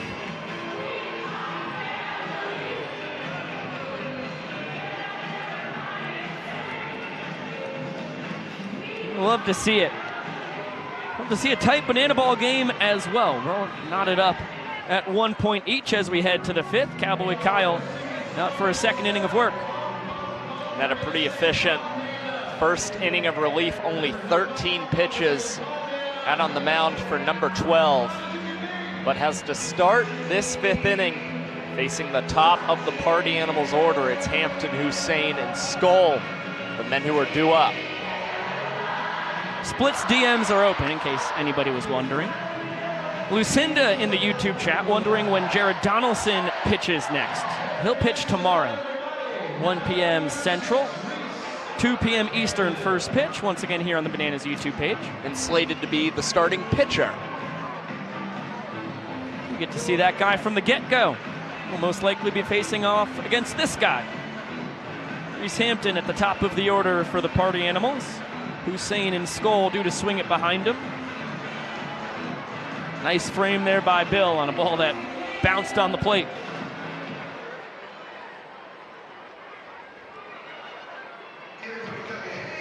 Reese has 2 of the 3 true outcomes in baseball and banana ball tonight. Well, banana ball rather. There are not sprints in baseball. I digress. A sprint and a strikeout. If he wants the trifecta, he's going to have to leave the yard. That would knot him up with his buddy Skoll for the tour lead. Hampton currently with 9 bombs after he had 10 a year ago to lead the party animals. It would not be surprising to see a power stroke here from Reese Hampton, who is chasing both 100 hits this season as well as 30 doubles. I'm sure he would not complain about getting to double-digit home runs in back-to-back seasons for the Animals. No, he'd love that 10-30 season. 10 homers, 30 doubles. Currently at 23 two-baggers, 1 behind Skoll in that department as well, as the fastball just misses in. Reese confused by Vincent Chapman's reaction on that one. Ball ended up clipping the home plate umpire. This one bounced past Jackson Olsen. Almost made a fine play. It'll be a base knock for Reese. He's having another tremendous World Tour. Now that puts Reese just 16 hits away from reaching 100 here in 2024. Of course, he would be the first player in Banana Ball history to ever reach 100 in a single season and missed that mark by just 2 a year ago. That would be 98 hits for all of our math enthusiasts at home. Really impressive across 69 games played. Front door slider there. Luigs evens up the count against Hussein. Battle between a couple Texas kids. Kyle born in the Arlington area. Truly grew up in Richmond Hill, Georgia, though. Hussein out of Houston. Puts a drive into this one, deep to left. Rack's gonna backflip and can't hold on to the banana ball. Boy, nearly made a stupendous trick play on the track. Instead, Hussein reaches on the trick play, missed. Well, fortunately for the Bananas, Reese Hampton pretty confident Rack was going to come up with the trick play out there for the Bananas. Had retreated all the way back to the first base bag. So was not able to get up any more than second base for the Party Animals. It's kind of the least amount of damage that could occur from that trick play missed from Cruz, who just did not have all of the time necessary to set up and complete the backflip catch there. Well, Jake Skoll has had ducks on the pond every time he's come up to the dish. It was the same situation for him in the first inning. Trying to single up the middle to bring in Hampton. Flew out to center his last time. Put a good drive into it, though.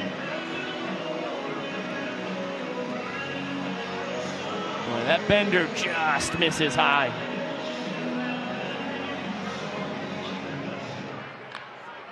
This one lifted to shallow left. Cruz will try the backflip again. Nails it this time. Makes the catch. And he's up to 25 trick plays on the tour. That's a play reminiscent of something we saw from D.R. Meadows in Cooperstown last season for the Savannah Bananas. Missed a backflip catch, then immediately got the redemption. A batter later, it is the same thing for Robert Anthony Cruz here tonight in Des Moines, Iowa. And Cowboy Kyle was pretty fired up to see that from his teammate in left field. The banana ball gods gift Rack another opportunity. Boy, Vincent Chapman not calling strikes at the knees tonight. I mean, that's a strike in every baseball league I've ever had the pleasure of watching or participating in, but he has been pretty consistent. That's what you ask for from your umpires, just a consistent zone. Tough in banana ball, though, a hitter's sport, to not be able to get strikes at the knees. Especially with such talented hitters like Chase Acuff at the dish. He's having a tremendous second World Tour. Hitting .293, rarely strikes out.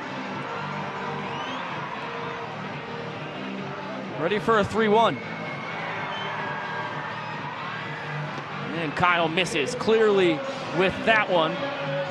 The sprint's gonna bring in Hampton. Acuff will pump the brakes at first. Hussein stays put over at third.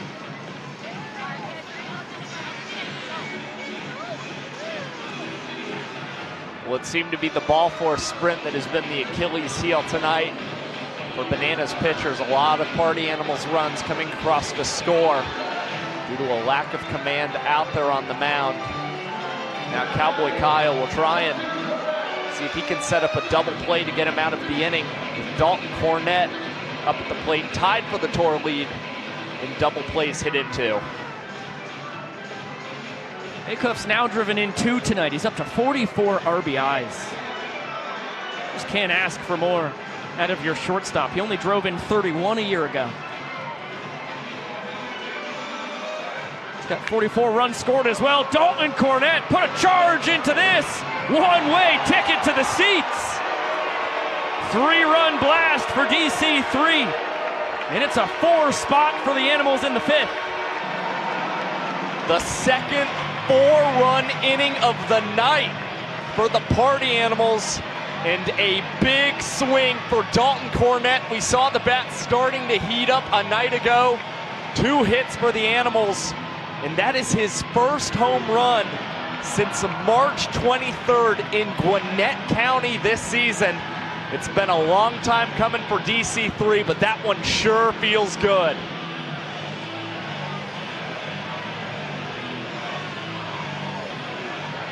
That was obliterated.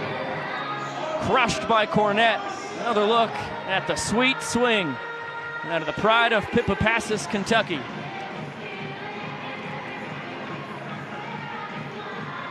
The swing feared by pitchers across the country. Even out in Puerto Rico, where he's dominated in his professional baseball career. Armando Becerra rolls this one over. Jackson Olsen boots it though, and Mondo shows off his speed. He'll reach on the E4. Steps into the EH spot for Noah Fisher. He's aboard with 1 down. Yeah, just a play that seemed to eat up Jackson Olsen. You don't know if it's possibly him trying to shovel out the ball quickly to get the speedy Becerra, or whether he took his eye off the banana ball just a little too early. That hurts for Cowboy Kyle after allowing the 3-run shot to Cornett. Tanner Thomas was the first Party Animal to face Kyle tonight. Popped out last time. Wins the battle here. Line drive knock into right. And the Animals are looking to add more offensively.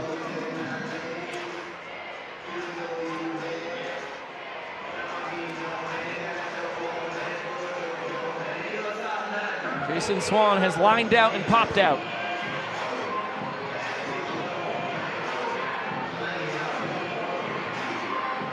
Takes the slider around the bottom of the zone for strike 1.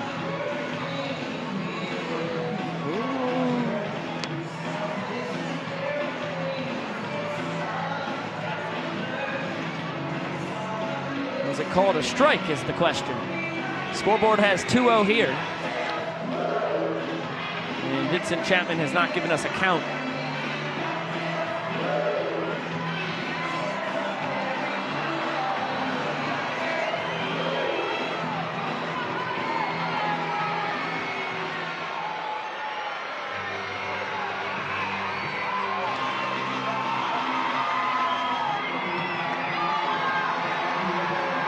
One miss is low. I think the scoreboard in Principal Park is incorrect, and our count on the score bug is right. You see Kyle trying to confirm it. Yeah, it's 2-2. Still wrong in the stadium. But that doesn't matter. The Swan has got himself extra bases. Great attempt by Jackson. He comes up short. Mondo scores easily. Tanner Thomas on his heels.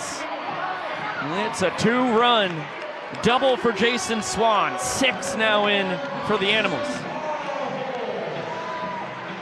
Well, things just compounding for Cowboy Kyle out on the mound. Of course, might have just gotten out of the headspace he wanted to be in, trying to figure out what the count was there from Vincent Chapman. Delivers a pitch that we normally wouldn't find that much of the zone. So he now squares off against Bronson Ballholm, who chops this one over to Alex Ziegler. We'll field this the standard way and flip over to Cowboy Kyle at the first base bag. Now 2 down in the inning for the Bananas. We often talk about banana ball feel when it comes to sending it on trick plays. Ziggy's showing excellent banana ball feel, just making the routine play there. That guy's out at first to do things that people have never seen before on a baseball field. But 6 runs home, trying to get his pitcher back into the dugout. Makes the simple play at the right time. Right for Ziggy, he's recognizing that Cowboy Kyle really laboring out there on the pitcher's mound. He's just trying to get him back into the dugout to cool down and throw the least amount of pitches possible. We've already seen 1 error in the inning. Party Animals have batted around. From the top to the bottom of the order, Baber in the 10-hole. Swan leads off third, and that's a great stop by Bill Leroy on a ball that bounced in front of the batter's boxes.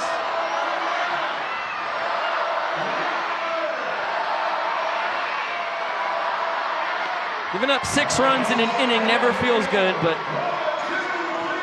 it'd be a nice little prize here for Luigs if he could strike out the donut hitter. And it's not going to happen, but it looks like he'll get the out. Cox eyeing it up, is going to tap it up and collect the tip drill trick play. 3rd time he's done it tonight. He's up to 187 trick plays to lead the tour.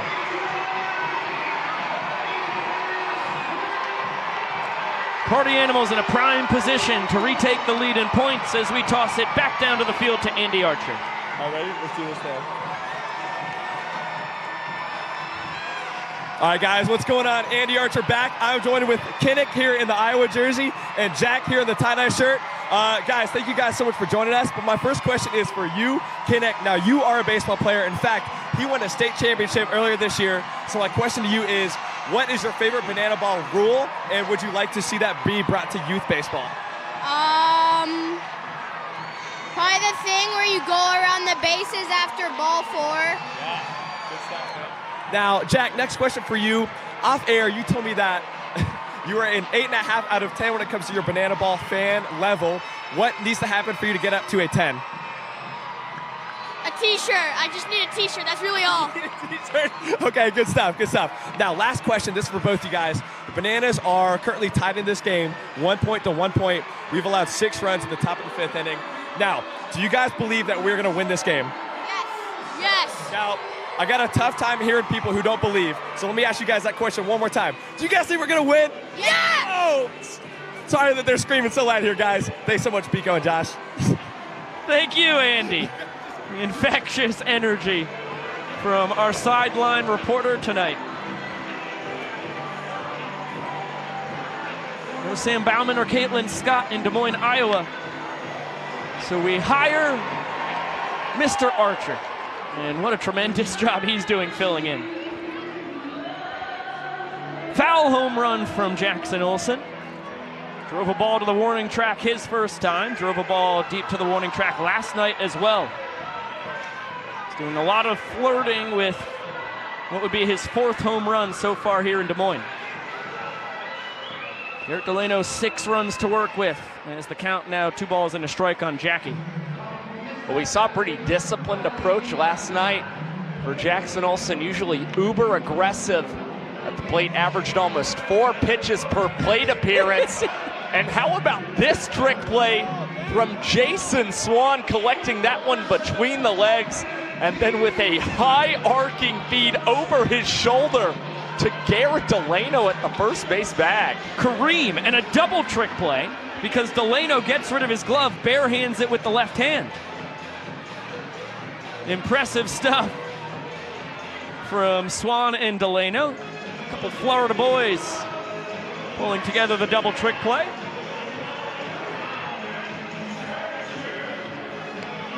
I don't know what Garrett's frustrated by.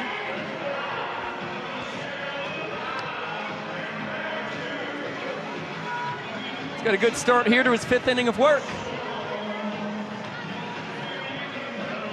Jackson Olsen is back at the plate. They must have called it foul. I think they're saying Jackie fouled it off of himself. I was like, did the Bananas just golden batter Jackson Olsen in the bottom of the 5th? And he strokes this one to right skull with a nice running snag. So erase the double trick play, replace it with an F9. That is sad.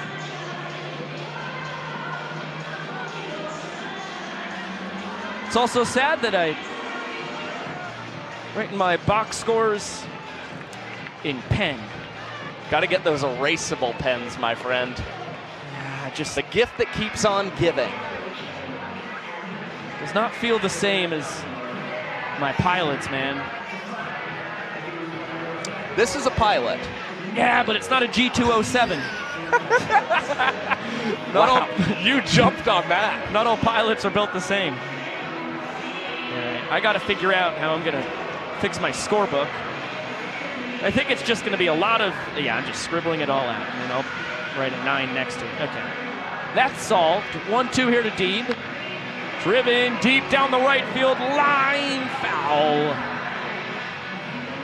Booming double. First time for the kid out of Davie, Florida.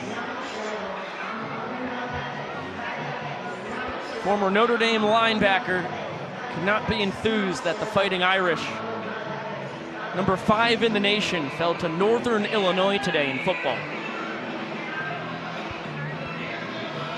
My Uncle Mike, a fellow Notre Dame alum, said that's a fireable offense for a coach in his 3rd year at the helm of the program. Well, for Michael Deeb, now having run the count full, he's hoping to maybe take out some of that frustration on this banana ball coming out of the hand from Garrett Delano. Poked towards Jordan Hussein at third base. He'll go between the legs and across the diamond over to Jason Swan. Trick play number 29 for Jordan Hussein in his rookie campaign. With only 3 missed. I mean, this is a shortstop playing third base.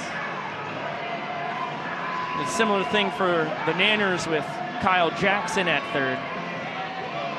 That's what the Cleveland Guardians organization does. Just fill your organization with shortstops and center fielders. They can play anywhere.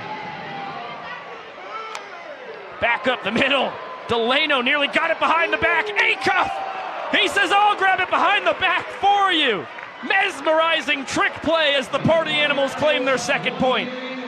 Second trick play of the ball game for Chase Acuff. And that's one you're going to see on a highlight reel as well. Collecting this one behind the back with the 360 spin. Wow. That is poetry in motion. Let's get it down to Radbot on the field. 18, show what you got, Mason. Oh, big arms. Look at the young guns. He is confident. He is confident. All right, our next contestant. Give it up for Manny. Uh-oh, with the tattoos. How old are you, Manny? 30. You are jacked. Show what you got. Oh, look at this guy. Woo! Oh, big back Manny over here. Not bad, not bad. And our last contestant, give it up for Ben. Oh. Ben, how old are you, buddy? You sure you're supposed to be out here? All right, Ben, 10-year-old Ben, show what you got. What is going on? What is going on? Ben, look at this. Look at this. And he's twerking on him.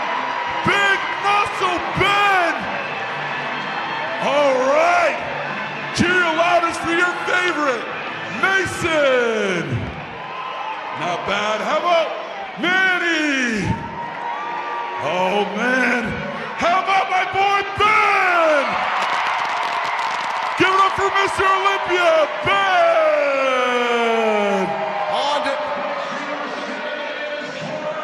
That was a fun twist to the Mr. Olympia promotion.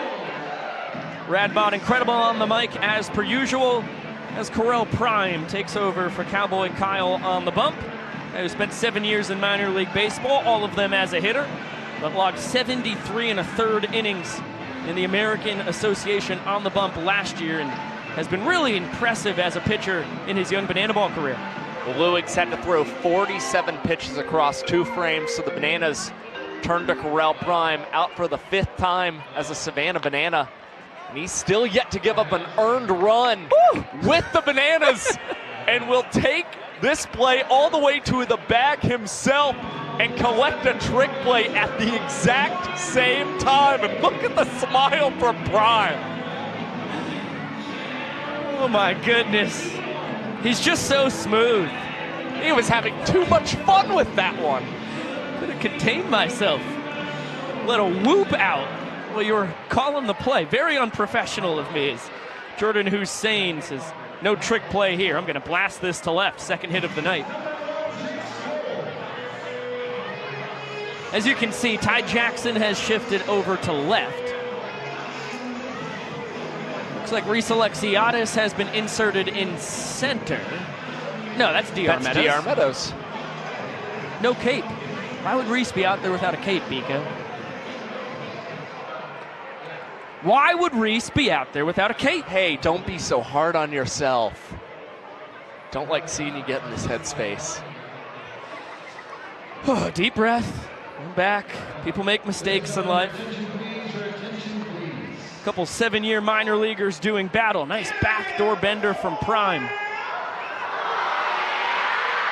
Big boy on the mound, 6'5". As tight slider misses down and in. Throws a sinking fastball, 2-seam grip.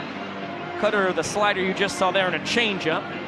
Prime was asking for the appeal over to third base. And Heath Banks, the umpire down the line, says Skull was able to hold up on the check. Well, he knows Skull's swinging it just about as good as anybody. So if he could get the call on that appeal, he was going to try. It's actually the first time Prime has ever done battle against Jake Skull. Clash of Titans. Hussein takes off on the payoff, and this one is blasted out into the parking lot.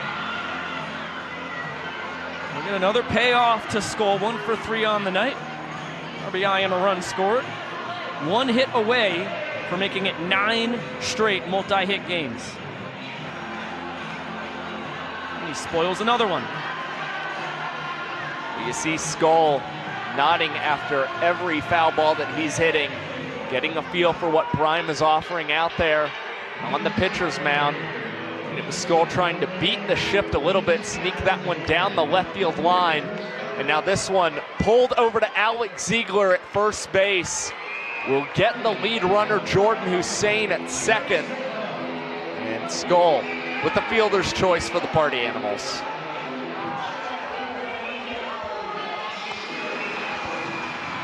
Two down, Prime boogieing on the bump. Bradenton, Florida native. You can see he's got the long sleeves on. He said this is far too chilly for a kid out of the Sunshine State.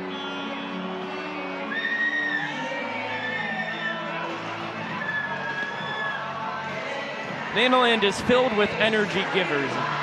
Prime's just another guy that fits in perfectly. Great jump by Skull. Bill throws the ball into center field. It's not going to hurt the Nanners. Skull has his team leading 16th steal. Well, for Jake Skull was only focused on getting into second base there. Did not see the throw there from Bill Leroy sailing away from Jackson Olsen going to cover the bag. No harm, no foul there for the Bananas.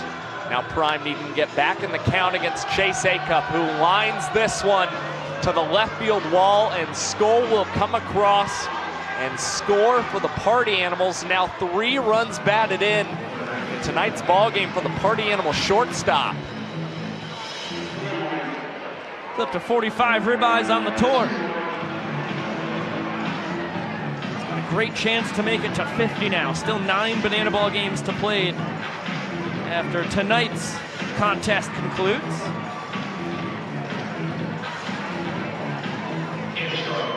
Red light, green light. Legendary celebration from the Party Animals. We get to see it through the camera of Yvonne Trezak, the Director of Creative Content. I'm sure that's the angle you'll see on Party Animals social media. And that gets blasted out on the Tick and the Talk or the Insta and the Gram. Now Dalton Cornett blistered a 3-run homer to right his last time.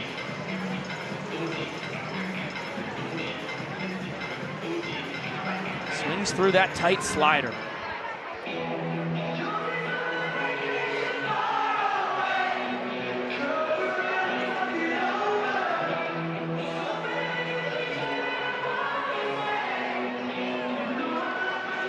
Count 2-2 as Acuff leads off second. This This one bounced to Ziggy behind the back grab. Alex Ziegler, you're out of your mind. Another fantastic trick play from Ziggy. And it looks like we've got some shenanigans afoot as you get another look at Ziegler's play down the first baseline. Bananas and Party Animals, it seems, are establishing a line of scrimmage. Prime the center, hikes it to Bill Leroy, a tremendous punter throughout his high school football career in Dublin, Georgia. Wes Lawrence, as looks like D.R. Meadows able to track down Skull, downs him in shallow left field. And it looks like the umpires are saying that is where Zach Blankenship of the Party Animals is going to have to throw the first pitch of the bottom of the 6th inning. Well, that was textbook punt defense. Overall, great job by the Bananas special teams in tonight's ball game. Normally these guys just playing on offense and defense, but nice to see the Bananas making a couple adjustments with college football season back. DR grew up just down the road from Bill in Vidalia, Georgia. Never did play football like Mr. Leroy, but showed off the athleticism right there. As Blankenship stares down Brandon Crosby. The pitch. It was a pretty accurate toss in from Bam Bam. Good frame from Ballhome. Does not get the call from Vincent Chapman. Big smile on the pride of Fleming Island, Florida. You never know. That's one heck of somewhat of a warm-up pitch from Zach Blankenship. You never know if he finds himself ahead in the count. I wouldn't be surprised if he tried to take something in a Cowboy Kyle's book, maybe move himself back to the second base bag, deliver a 100-foot pitch. It would make sense to me. 2-1 count now between a couple guys who came from independent professional baseball to Banana Land. Bam Bam in his second world tour evens up the count here on Crosby. Crosby, another example of a guy who I think you'll see vast improvement from in his second Banana Ball season. Tries to check his swing, clearly went around, and ball home, tosses it between the legs. Swan will receive it between the legs to complete the strikeout. Official scoring ruling, Josh Dolevsky. Eileen just trick play there for ball home. Okay, but Bronny gets one. I think as a catcher, you recognize that you've got to make that throw down to first base. You go under the legs with it. Completely fair that you should collect a trick play for it. I think if Bronny gets a trick play, Swan should as well. Grabbing it between the legs on a scoop. It's adding risk to the play. If he boofs that, Crosby's got great wheels. He could be on base to start this inning and be the inning tying run. Was the hustle there from Crosby down the line? No, but should Swan be punished for Crosby's lack of hustle? The debate rages as Kyle Jackson dinks in a base hit on the 6-2-2. Blankenship and friends were boogieing. And KJ, a guy who has homered off of a 6-2-2, had an inside the Parker when he was a visitor against the Party Animals. Said he's always going to swing if the pitch is close when the boys are dancing, and finds more success. He loves finding himself in those opportunities. As this one gets away from Bronson Ballhome, Jackson moves up to second base as Dalton Malden enters the game to bat for Ryan Cox. Jackson, again, just continues to fill in different ways for the Savannah Bananas. And the thing that continues to repeat, he is getting on base, whether it's via base hits or ball four sprints.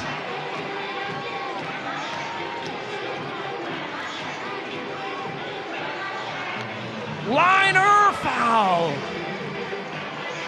Good lumber there by the songbird of our generation.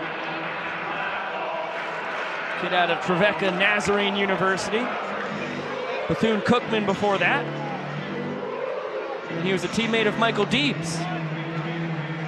playing in Jackie Robinson Ballpark, host of 4 banana ball games all time.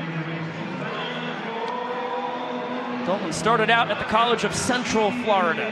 That one just barely missed the inside corner. Blankenship makes the strikeout call. Another life here for the man out of Lake City, Florida. Payoff pitch. Poke foul, chance for the fans. They do not come up with the catch.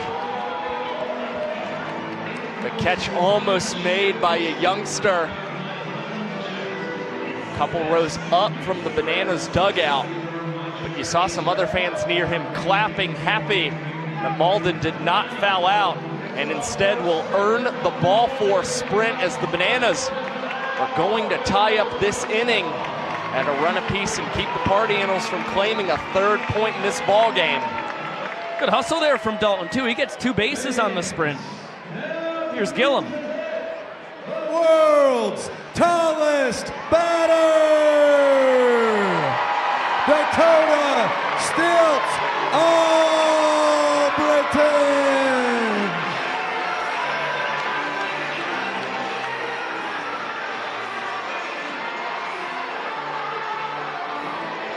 What a time for Dalton Malden to double his RBI total on the tour.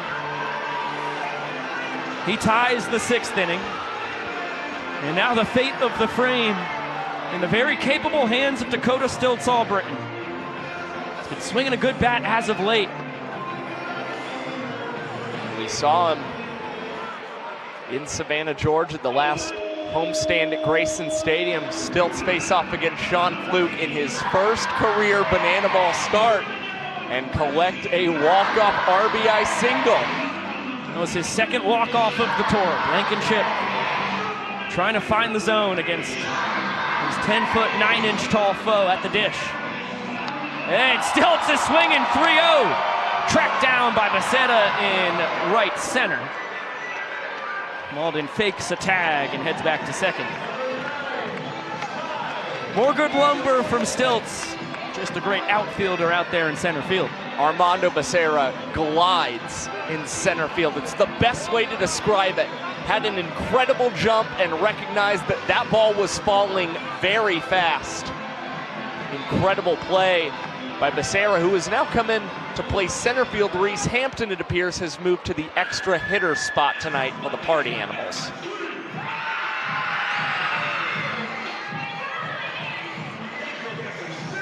Ty Jackson.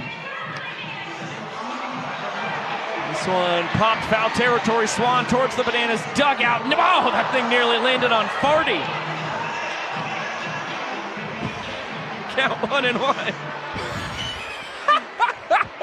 Hit the deck. He kind of curled up into a ball there.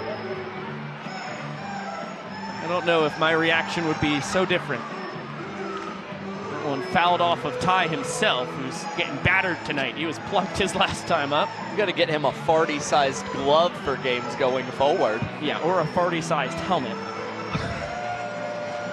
I don't think that banana on his head offers much protection. The 1-2. Look out, Ty. Nearly clipped again. Dalton Malden leads off 2nd. Deuce is wild in a tie inning. Party Animals trying to maintain their 1-point lead as Jackson spoils the 2-2. Putting up a good battle so far, and you saw with him fouling that one off, pumping his chest and getting hype. All of his teammates standing outside of that Bananas dugout. Now he has run the count full. Jackson only getting more and more excited right now in that batter's box. Looking for his first career walk-off. Ball 4 would do it. He swings and misses.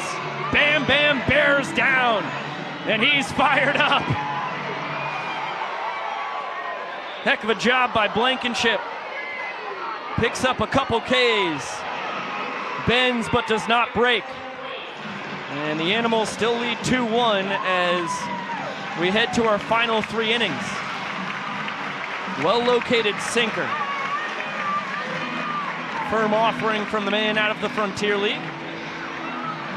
As we will pull things up to the booth, it's time to give you the opportunity to earn yourself a free pair of shoes. In fact, we're not going to give away just one pair of shoes tonight. We will be giving away 2 pairs of shoes! That's the number. You know the drill. Link's going to be in the description. I don't know why it got to me so... I'm glad it did. Hundreds of times I've had Josh do that. For some reason, it just tickled me a certain way here tonight. Links in the description, links in the comments section. Put the buzzword in, give us all your relevant info, and you will have a chance to get a free pair of shoes thanks to our friends over at Zappos. The buzzword is...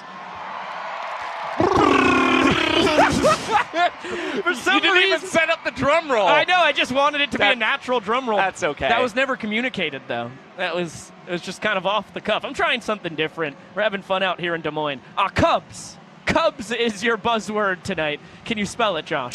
C-U-B-S, Cubs. It's 4 letters. Pretty simple. This is the home of the Iowa Cubs, AAA affiliate of the Chicago Cubs. So the buzzword is Cubs. Naturally. Makes sense. See? We'll give away another pair of shoes tomorrow. Have no idea what the buzzword could be on the morrow. I mean, Cubs was the obvious one. We'll put our brains together, think of something nice. It's what we're going to do. We're going to spend most of our time leading up to 1 p.m. Central, 2 p.m. Eastern, first pitch tomorrow, here on the Bananas YouTube page. We'll get the think tank together, try and figure out what that next buzzword is. But tonight, it's Cubs.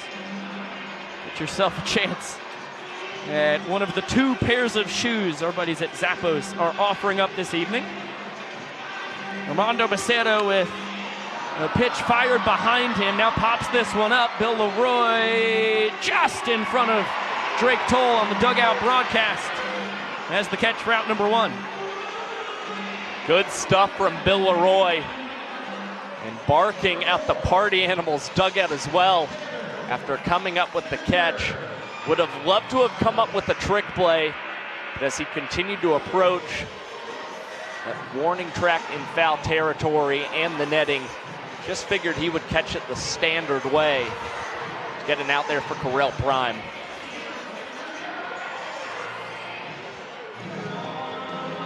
Tanner Thomas, 1 for 3 on the night.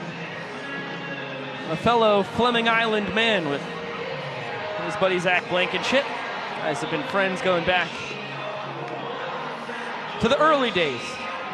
Played a lot of baseball together, Tanner and Zach.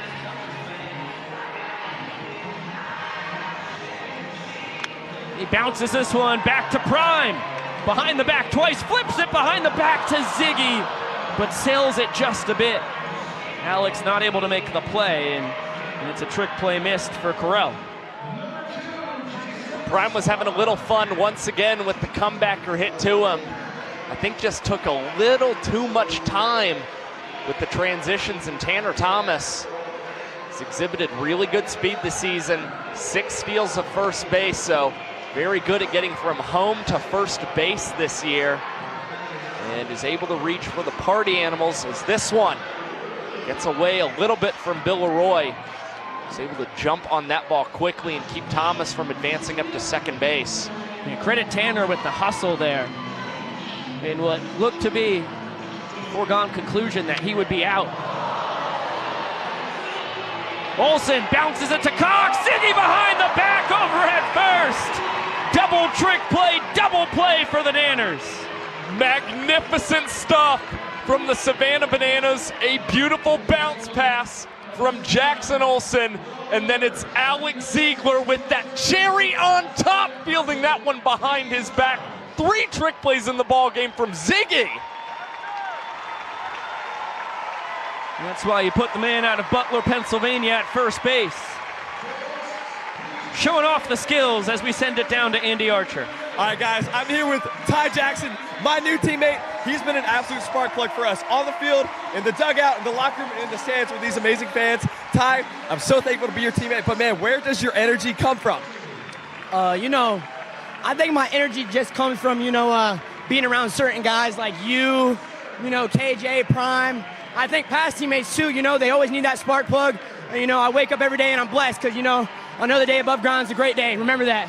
That's good stuff. That's good stuff. Now, you were a CPL Banana. You just finished up your collegiate career, and now you get to rep out bananas across your chest again. Man, what does it mean for you to be in yellow every single day? I mean, this yellow's bright. It catches people's attention. And, you know, it's an honor to put on this yellow every day. Not everybody gets to put it on, and it's truly a blessing. Good stuff. Now, Ty, last question, and it may be biased because I want the answer to be me. Who has been your favorite teammate so far? Andy Archer! Love you, bro. I love you, buddy. Good job. Thank you, Andy. Thank you, Ty. I'm sure that answer had nothing to do with Andy being right next to him. I really thought Andy might bite Ty there. It's just nice to say that they kept it at a nice embrace, a nice hug. Yeah, he could bite him no matter the answer. It's just whether it's going to be a loving bite or a vicious one. As Ryan Rodriguez takes over, fresh cut for Sexy Mexi as he's going hatless out for the bottom of the 7th. Out for the 28th time this season for the Party Animals. Has had a pretty impressive rookie season. All he's got to do is continue to pound the strike zone for the Party Animals, and he's going to be in a really good place as the Bananas are batting just .217 against him here in 2024. Rodriguez comes to the Party Animals by way of the Grand Junction Jackalopes in the Pioneer League. Originally out of Newhall, California, next to Santa Clarita. Faces off against Bill Leroy, 2, 3, and 4 in the Bananas lineup, and it's a nice slider, just barely misses high.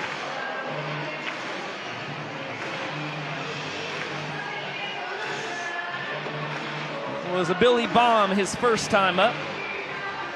Monster home run out to left. Flew out his last time up. The 2-0. 3 balls, no strikes.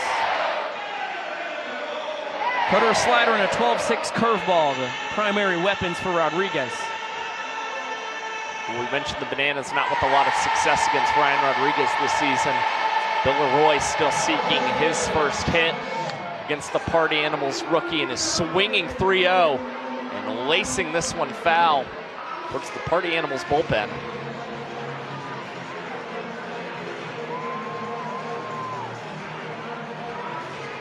Still Bills count. And this one, diving stop, Jordan Hussein to his feet across the diamond. Sparkling play from Hussein for out number 1. Well, again, you mentioned you've got a shortstop at the third base position. Hussein has incredible range for the Party Animals and is just a born infielder, such an athlete. Just made a web gem for the Party Animals here in the 7th. And Jordan, a guy who's been a shortstop pretty much his entire life, even was the shortstop for Team Palestine, playing in World Baseball Classic qualifiers last fall. It's one of the stars on that squad as they picked up some big wins in Chicago. Just another thing that really stands out about how stellar he is defensively. Across his last 2 seasons of his collegiate career, he helped turn 63 double plays while at the shortstop position.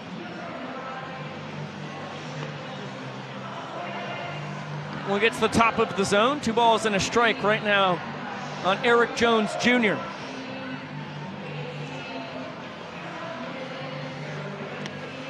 Make it 3-1.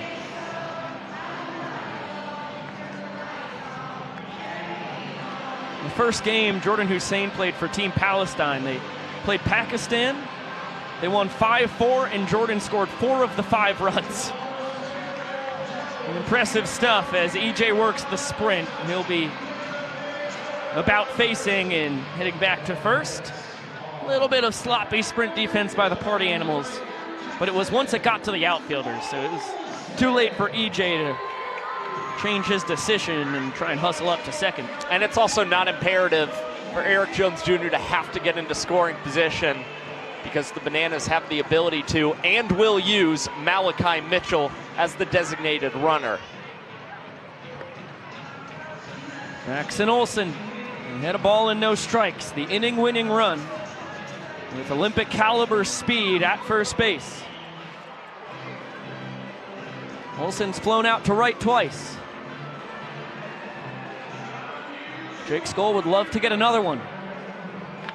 This one bounced to first. Swan between the legs, able to get flash at second. Back to first from Acuff in time. 3-6-3 double play. And Rodriguez holds serve.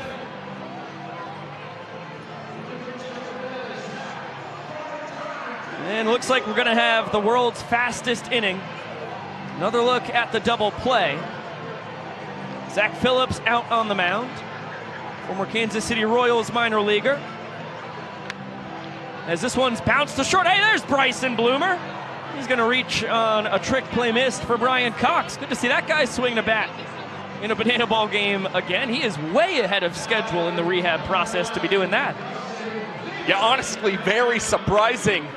See Bryson Bloomer up to the plate there for the Party Animals. But nonetheless, swinging at the first pitch he got from Philly. He'll reach on the trick play missed from Cox.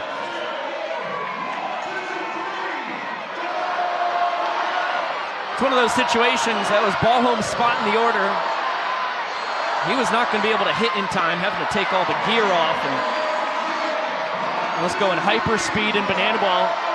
Bloomer must have twisted Vava's arm enough to say, hey, I'm fine. Francis said I could take some swings today. Might as well take a couple in the game. Going to get up to second on the wild pitch. Well, Bloomer might have only been able to get one swing, but took it on the first pitch, and again, reaches base safely. Good things happen when you put the ball in play. This one chopped to second. Olsen is going to handle Baber as Bloomer heads over to third. Zach Phillips still working quickly here in the top of the eighth, but now we have to take a little more time focusing on getting a punch out here of Reese Hampton rather than trying to allow him to put the banana ball in play.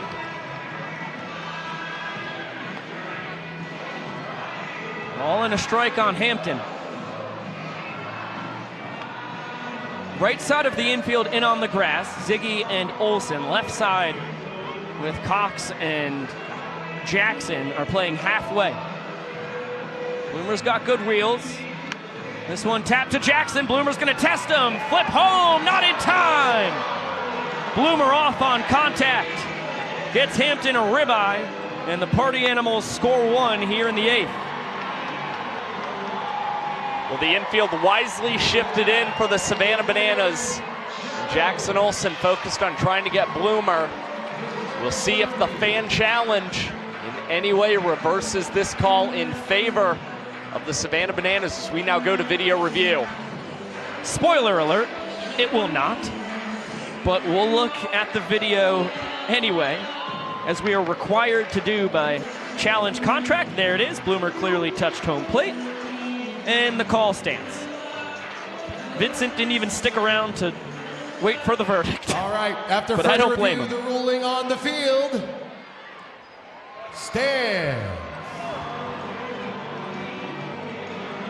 And how about Vincent with Griffin, Eric, and Heath out there celebrating the Iowa way, chomping down on some corn. And Vincent's gonna keep his sweet treat with him as he calls balls and strikes on Jordan Hussein.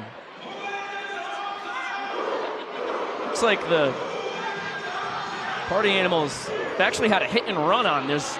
Neither team uses signs in banana ball. The game is just too fast to be able to put anything down between pitches, especially when a guy like Zach Phillips is on the mound. But Hussein kind of flailed on that one. Maybe he just saw Hampton got a bad jump and protected his runner. That was not your typical first swing of an at-bat hack. Battle between Texans here. Hussein deep down the left field line, foul. Another good poke from Jordan, who bounced one off the wall last night. Again, we are seeing incredibly impressive swings overall in this series in Des Moines from Jordan Hussein. The only problem has been sometimes he has not been able to keep them fair, and now gives the fans an opportunity. At their first caught foul ball tonight, they're unable to make the play. Oh my gosh! I was writing in my book. Oh my gosh! And it clanged off the windowsill in front of me. Wow. That was my opportunity. Another one! That is undoubtedly the closest foul ball we've ever had at the booth. There it was. I blame it on Zach Phillips working too quickly. I had to write in my 4-2 fielder's choice RBI for Reese Hampton. This one flicked out to right. Crosby will track it down for the second out. I'm not going to sleep tonight.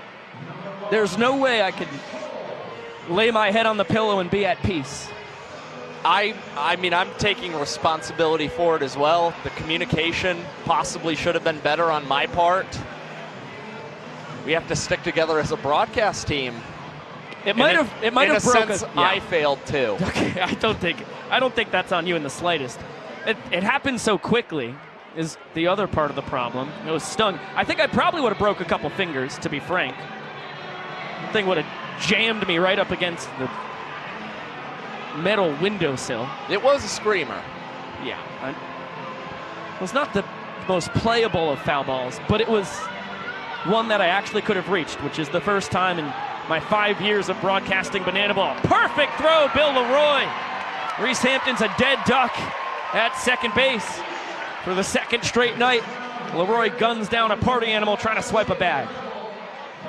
We caught Dustin Baber stealing first base a night ago, and now guns down Reese Hampton over there at second base.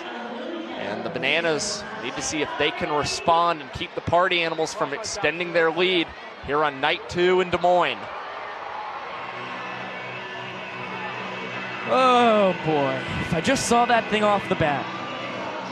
Head in the book. How many things have I missed in life because my head was in the scorebook? I'm gonna have a discussion with Zach Phillips. If you've missed things being in the book, imagine what things look like for me, pal. I mean, the pitcher has to be acknowledged by the umpire that, hey, we're ready to have a pitch fired. I think the pitcher should have to get that we're okay to go from the booth as well.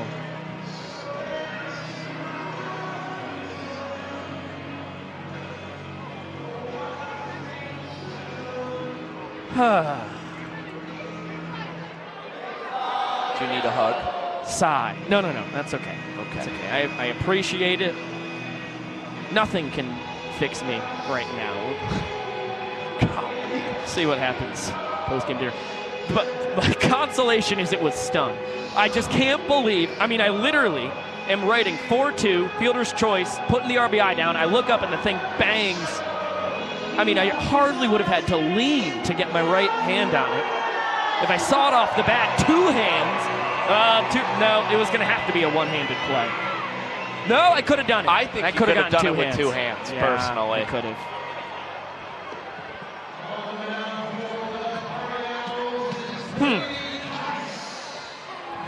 Okay, well, let's get back to the task at hand. Brady Keiss will take over on the mound for Sexy Mexi, with the Party Animals up a run here in the 8th inning, looking to claim their 3rd point of the night.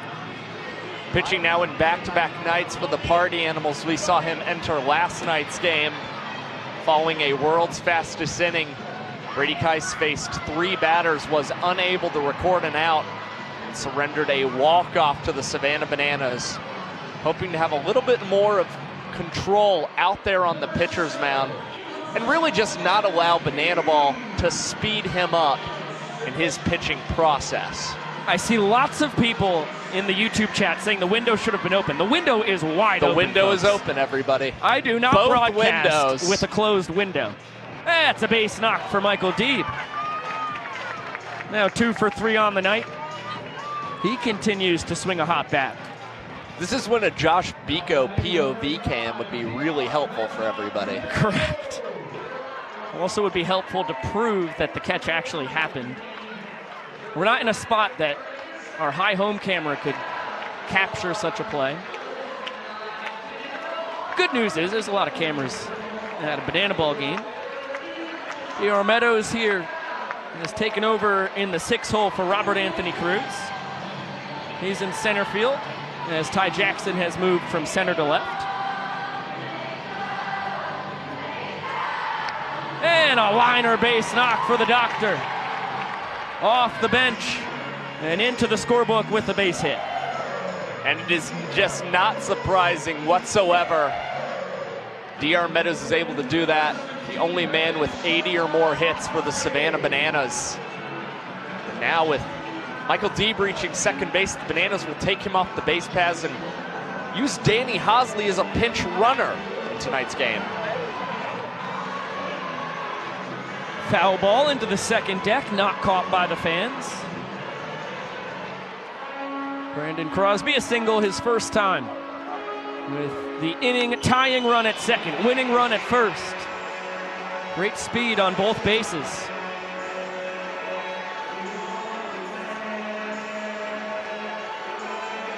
Keiss will hurl a lot of fastballs. High 80s, low 90s with the gas. But it plays a lot faster than the number on the radar gun says.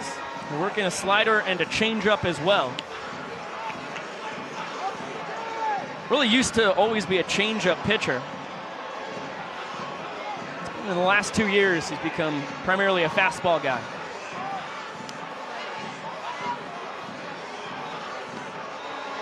Reese Hampton testified to how tough it is to catch up to that heater. Struck out on 3 pitches the first time he ever faced Brady Keiss. Payoff here. Lifted deep out to right. Jake Skoll on the run to the track. Is going to play it off the wall. Hosley hustling in. Meadows gets the stop sign at third. A booming RBI double from Brandon Crosby to tie the 8th inning. A big hit tonight for Brandon Crosby. Now 2 men in scoring position. And the Bananas now in an excellent spot to tie up this game in the points department heading into the final inning, as Jake Skoll was trying to deke out the Bananas base runners again tonight, and they were not fooled here in the 8th inning. Fastball for a strike to Kyle Jackson. Pair of former visitors facing off with the 8th inning on the line. Kyle flips it out into shallow center. Basada can't get it. KJ 3 for 3 on the night. Picks up his first career walk-off in Banana Ball, and we're knotted at 2 points each going to the final inning. One impressive offensive inning for the Savannah Bananas to tie up night 2 in Des Moines. 4 hits off of Brady Keiss. And we could very well see a second straight game possibly go to showdown tiebreakers tonight. It was 2-2 going to the 9th an evening ago here in Principal Park. We then got to see a Banana Ball record 4 rounds of showdowns. I don't know about you, Josh, but sign me up for 5. Here's the young professor. 8 in a row here in Des Moines. Heading into the top of that 9th inning, we are all tied up. 2 points for the Bananas, 2 points for the Party Animals. But here is what you need to know about the game of Banana Ball. In this game, in the final inning, every run counts for a point. That means a lot can happen here before we are done with the 9th inning. On the other hand, if we are all tied up at the end of the 9th, for the second night in a row, it will force a one-on-one showdown tiebreaker. So ladies and gentlemen of Des Moines, Iowa, get on your feet and make some noise. Welcome to the final inning. And let's meet the... Well, it all comes down to this. Connor Higgins, Dolan Ponce, and Farty, the ring dudes tonight on the Party Animals dugout.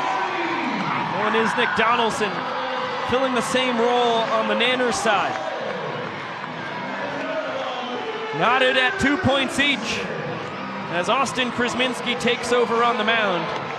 Take a look at the numbers for Chris Monster here on what's been a stellar first campaign in Banana Ball. Well, has a 4-5 record this season for the Savannah Bananas, appearing in a game for the 42nd time on tour. And he has just been unbelievably impressive. Great command of the strike zone, striking out almost 14% of the total batters he's faced this season, and owns a 1.20 ERA plus, indicating he has been 20% better than the tour average pitcher here in 2024. Here in the home of the Chicago Cubs AAA affiliate, the Bananas turn to the former Los Angeles Angels and Chicago Cubs minor leaguer in the most important inning of the night. Fastball fired high to Jake Skoll. 12 years of minor league baseball between the pitcher and hitter here. I'm a three-pitch guy. Fastball's 93 to 94, can touch 95 and 96. Looks in a changeup and a slider as well. And Skoll tried to untie this game in one fell swoop. Hope that he didn't hurt himself on that swing. Looks like he's okay. Well, we've seen Skoll with some big swings in the 9th innings over the last few weekends. Doubled last night in the 9th, and of course, had a golden batter home run, the first ever in Banana Ball in the 9th, back in Savannah, Georgia. Works the ball for a sprint on 5 pitches here. And he is gonna be content with one base. Was gliding around first. I think that was a smart decision. Textbook sprint defense by the Bananas. Skoll's already stolen second once tonight. Party Animals still have their golden batter as Skoll's 8-game multi-hit streak is on the line.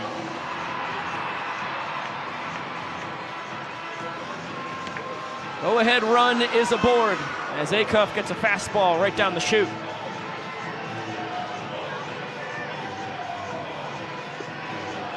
That's a really impressive take on a nasty changeup to follow up the fastball. This one lifted deep down the right field line. Crosby, he's sliding snag.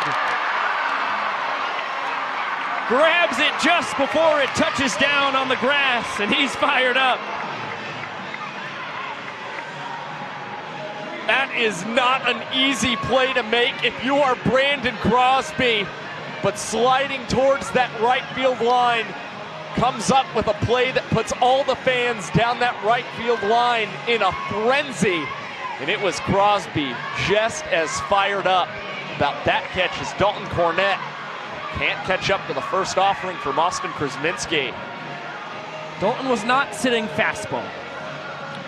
This one back up the middle, bounced off of Krasminski. It's gonna be a trick play for Ryan Cox. A double play for the Bananas. 1-4-6-3. And Krem puts up a big 0.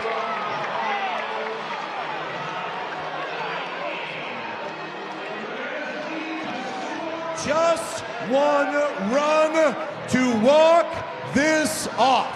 If they don't, we're gonna go to showdowns. But ladies and gentlemen of Des Moines, Iowa, get ready because it all comes down to this. It's going to be 9, 10, and 1. Due to swing it for the Bananas. Ryan Cox, Alex Ziegler, and Ty Jackson at the top as Jake Lialios tries to send this game to showdowns. Well, we haven't seen Jake Lialios used in a high leverage situation like this here in 2024. This is a big opportunity for Lialios to step up after Dylan Porter had to work an awful lot last night, throwing the last 2 innings of the ball game and 4 rounds of showdowns. And of course, Drew Gillespie unavailable due to injury. So the Party Animals turn to Lialios, who had a very strong month of August. did not allow a ball four sprint, had an earned run average below 3. And it appears that the Bananas will bat Ryan Cox to start the bottom of the 9th, likely indicating they will use a golden batter for Alex Ziegler, the man on deck. Coxey grounded into a double play. His lone at bat here tonight takes the fastball just a hair high. And a lot of heaters from Lialios, just like Kais, who he replaced on the mound. As Cox gives the fans a chance to earn the party animals an out. They come up empty. 12-6 curveball, a changeup. We'll get some cutters from Jake as well. Out of Tucson, Arizona. In the Pecos League.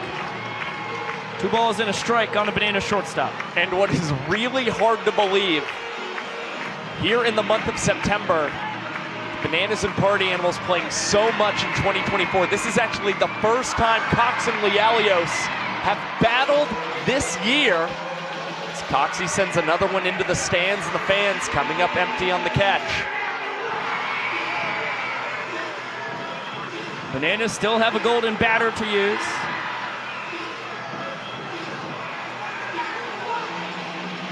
See if Ryan Cox can set the table.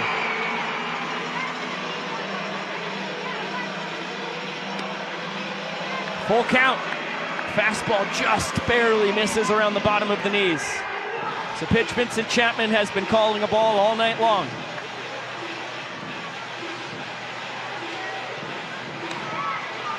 Payoff.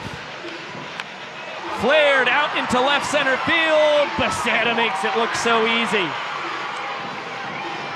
Big first out for Lialios, and it looks like the young professor is coming out. Ladies and gentlemen, the Savannah Bananas are invoking the golden batter rule. Hitting in the place of Alex Ziegler is the Savannah Bananas golden batter, Jackson Olsen!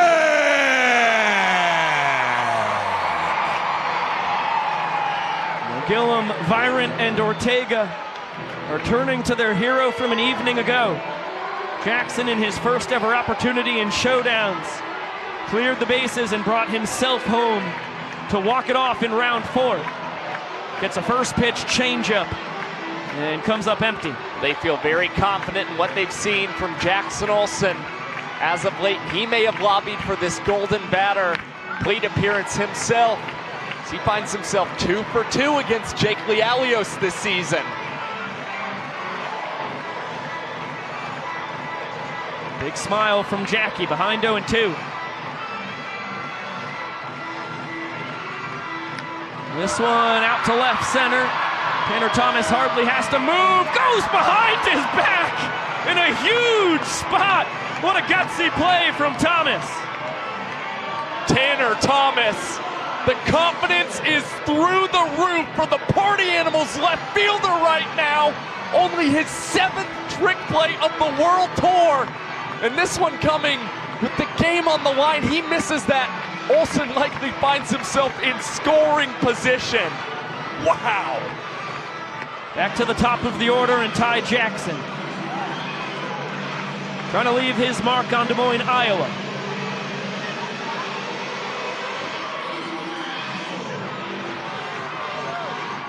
And he can't connect on the Lialios changeup.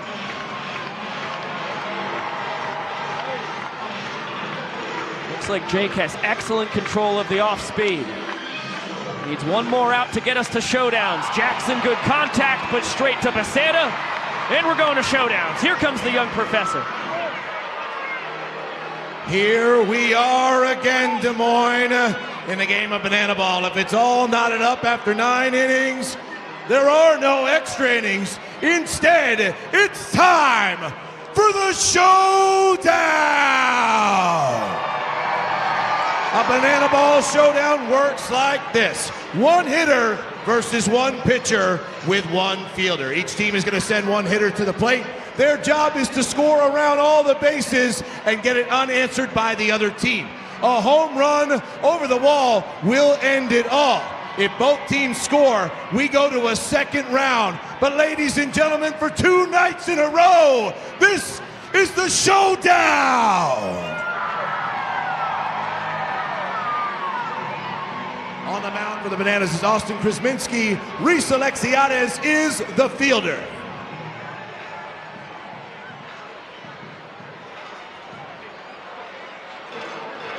And hitting in the showdown for the Party Animals, please welcome Reese Hampton. This is what Banana Ball is all about. Back-to-back games here in the capital of the Hawkeye State, going to showdowns. As you take a look at the projected showdown lineup for the Animals. Party Animals sticking with the same 3 batters that they had up to the plate a night ago. And for the Bananas, instead of Danny Hosley, we saw last night, they stay with the hot hand in Austin Krzminski, who has 3 showdown shutdowns in 6 opportunities on this year's World Tour. The Bananas coaching staff have a type when it comes to the most important part of the ball game. A flame-throwing righty with a great bender and a nasty off-speed weapon. Hampton worked a full count, struck out swinging on the Hosley changeup last night in round 1. They've also got a fresh defender in Reese Alexiades behind Austin Krzminski, got the night off, but now finds himself into this ballgame. And of course, we saw his cannon throw to gun down Jake Skull in the 9th inning a night ago. Could very well see him unleash that yet again, try and nail Reese Hampton at home plate. That one scrapes the outside corner. 2-2 on Reese.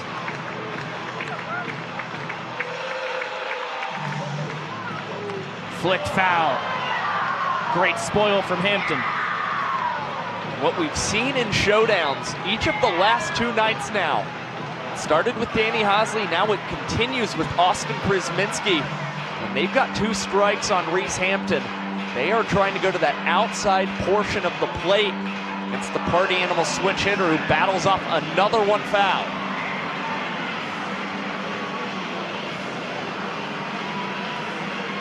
Couple former minor league baseball players dueling with the game on the line here in the 199th Banana Ball game ever played. Another 2-2 and another foul ball. Reese wants that one back.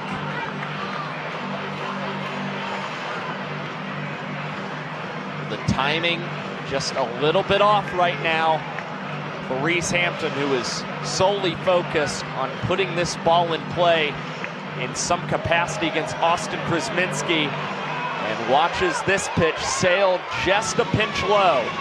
Such an impressive take on the changeup after being peppered with fastballs.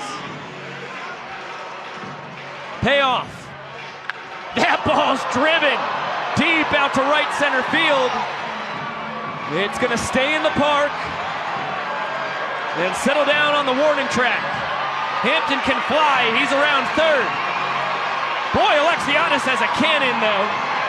Can't get it in close to in time. Party Animals up 3-2. Scores for the Party Animals, making it 3-2. Heading into the bottom of a first round showdown. The Bananas must score here 1 in order to continue the game. A home run over the wall could end it in their direction. On the mound for the Party Animals is Jake Lialios. Indy Stanley is the fielder.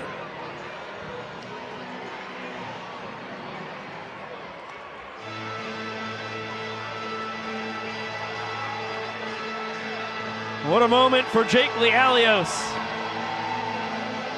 Came up clutch in the bottom of the 9th. Hitting in the showdown for the Savannah Bananas, please welcome Eric Jones. And now we'll see if Lialios can come up clutch in showdowns against one of the best hitters in Banana Ball history. Saw EJ bat for the first time in showdowns this year last night, collecting a walk-off against Dylan Porter.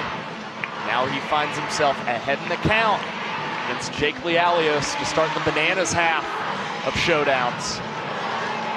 Once again, it's the changeup that gets a big first strike for Lialios. That's how he's gotten the first strike to 3 out of the 4 batters he's faced. Goes to the bender, and where did that miss? Looked awful good. Big 12-6 curveball does not get the strike call.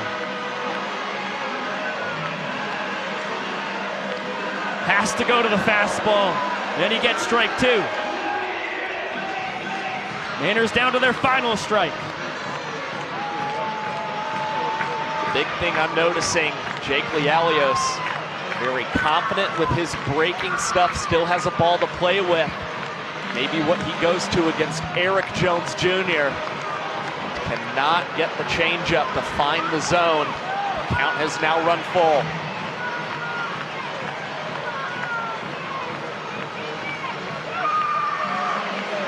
What's he go to on the 3-2? Stuck with the gas, EJ spoils it. Foul ball not caught by the fans. The Bananas are trying to win Iowa. Party Animals looking to face, rather to force a rubber game tomorrow night.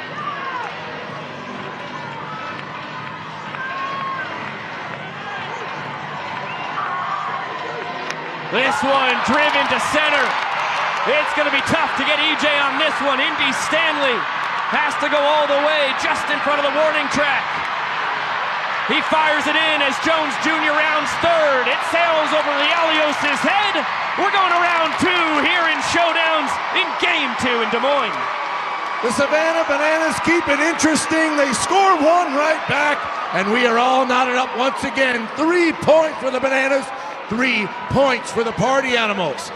In round 2 of the showdowns, we now pull the fielder. This is mano y mano. Hitter versus pitcher. Back on the mound for the Bananas is Austin Krasminski. Well, you're not entertained.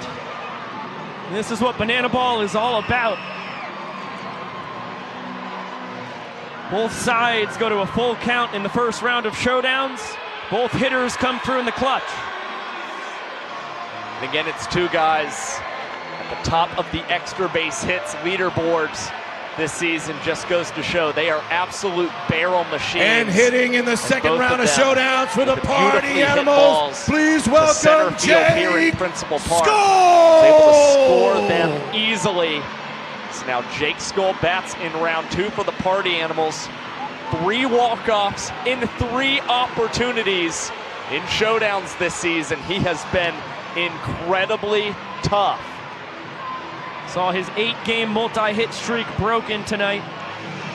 That's where the Banana Ball record will stand. He's trying to put the Party Animals back in front. As Krasminski, generous call on a backdoor slider for strike 1. And of course, Krem does not have any fielder behind him. It's now more than ever that as a pitcher on the mound, you're trying to get the strikeout as Skull keeps this ball fair down the right field line, and this one trickles all the way to the wall.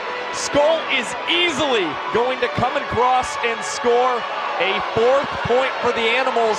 Walk-offs in each of the first 2 rounds of showdowns. And in the one-on-one situation, Jake Skull puts up an additional point for the Party Animals. It is 4-3. Once again, the Bananas must score here to keep the showdowns going.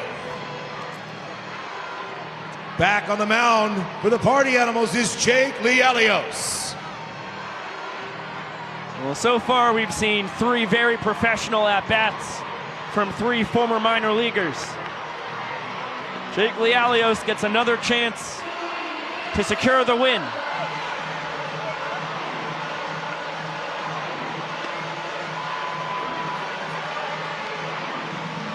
And It's going to be last night's hero for the Nanners coming up to the plate. And hitting in the second round of showdowns for the Savannah Bananas, please welcome Jackson Olsen! Jackie got the golden batter opportunity in the ninth against Lialios. Flew out into the remarkable trick play from Thomas in left. That golden batter plate appearance may very well help him in this plate appearance here in showdowns, as he knows what Jake Lialios is working with, what pitches are on, which ones maybe are not as much up to snuff. He fouls away the fastball. Watches the changeup sail outside.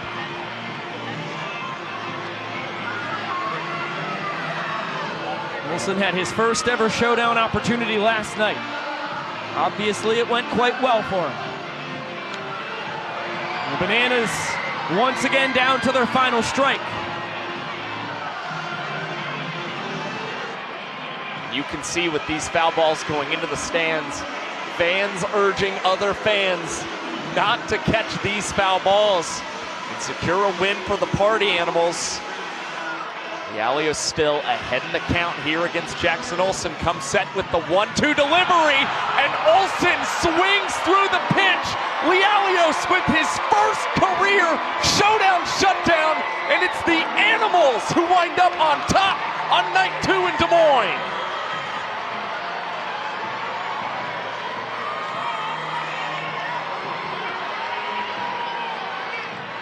Well, the changeup was clearly Jake's best pitch here across the ninth inning in both round of showdowns.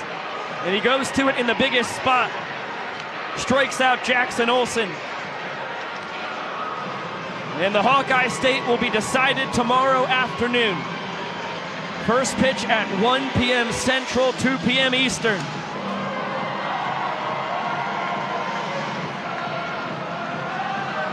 It will also decide the Lifetime Series here in Des Moines, which is currently knotted at 2 games apiece between the Party Animals and the Bananas. What an impressive performance by Jake Lialios. Victory, but before we say goodnight to each and every one of you fabulous people here in Des Moines, Iowa, I gotta get all of the players and all of our cast of both squads out here on the field, and I need all of you to help me out as well. See, we have a tradition. It's something that started on our first world tour just a couple of years ago, and it's a really nice way to end our evening together. We're gonna stand by me down on the field, and we're standing ready to rumble up here in the booth. Welcome inside with Josh Talevsky, Biko Scala. Once again, thank you so much for spending your Saturday night with us here in virtual Bananaland. What a treat we have had on both of these evenings here so far in Des Moines. The Bananas victorious 10-9, the most points ever scored in the most rounds of showdowns ever in Banana Ball history last night. And then the Party Animals emerged victorious 4-3 after 2 rounds of showdowns here on night 2. Every Banana Ball game in the state of Iowa has never disappointed, and that trend obviously continued here tonight. You get showdowns on back-to-back nights. The Bananas scraping across that rally in the late stages of the game to force showdown tiebreakers, and it was the Party Animals with professional plate appearances from Reese Hampton and Jake Skull, guys who are very experienced at batting in showdowns, coming up clutch against Austin Krasminski.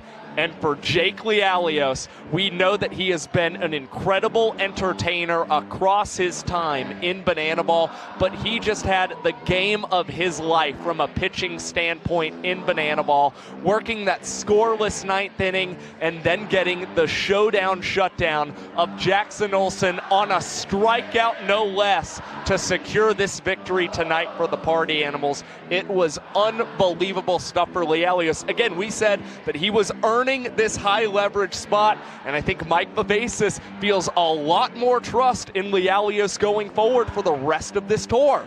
a converted catcher in his second year in Banana Ball. And Lealios just showed ultimate poise out there in the biggest moments in this ball game. He had no run support in the bottom of the 9th inning, put the Nanners down in order 1, 2, 3.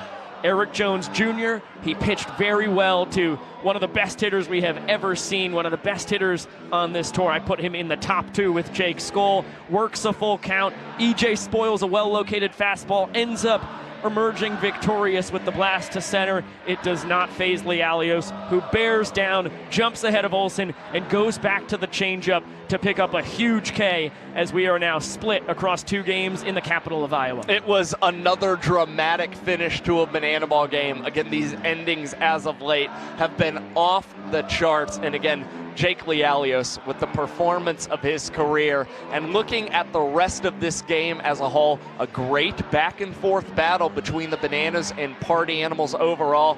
You saw some home runs as well from Bill Leroy and Dalton Cornett.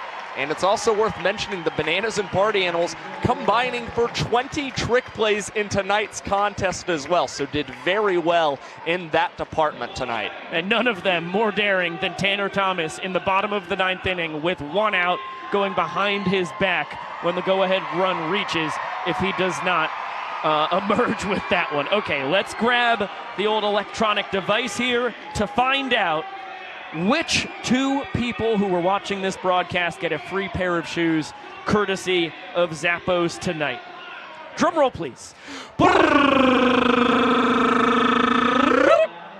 It will be Arden Pengelly. Arden Pengelly, could be Arden Pengelly. I'm going with Arden Pengelly.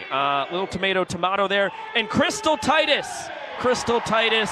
Congratulations, Arden and Crystal. You both have yourself a free pair of shoes thanks to our friends over at Zappos. So as we said, we will be back here tomorrow afternoon. We'll have another pair of shoes to give away, and we will find out who wins Iowa here in 2024 and who wins Iowa across the 2 years and the 5 games we've ever played here in Des Moines. And it will also be a historic game for Banana Ball as a whole, as we will be playing the 200th all-time Banana Ball game tomorrow afternoon. Is this heaven?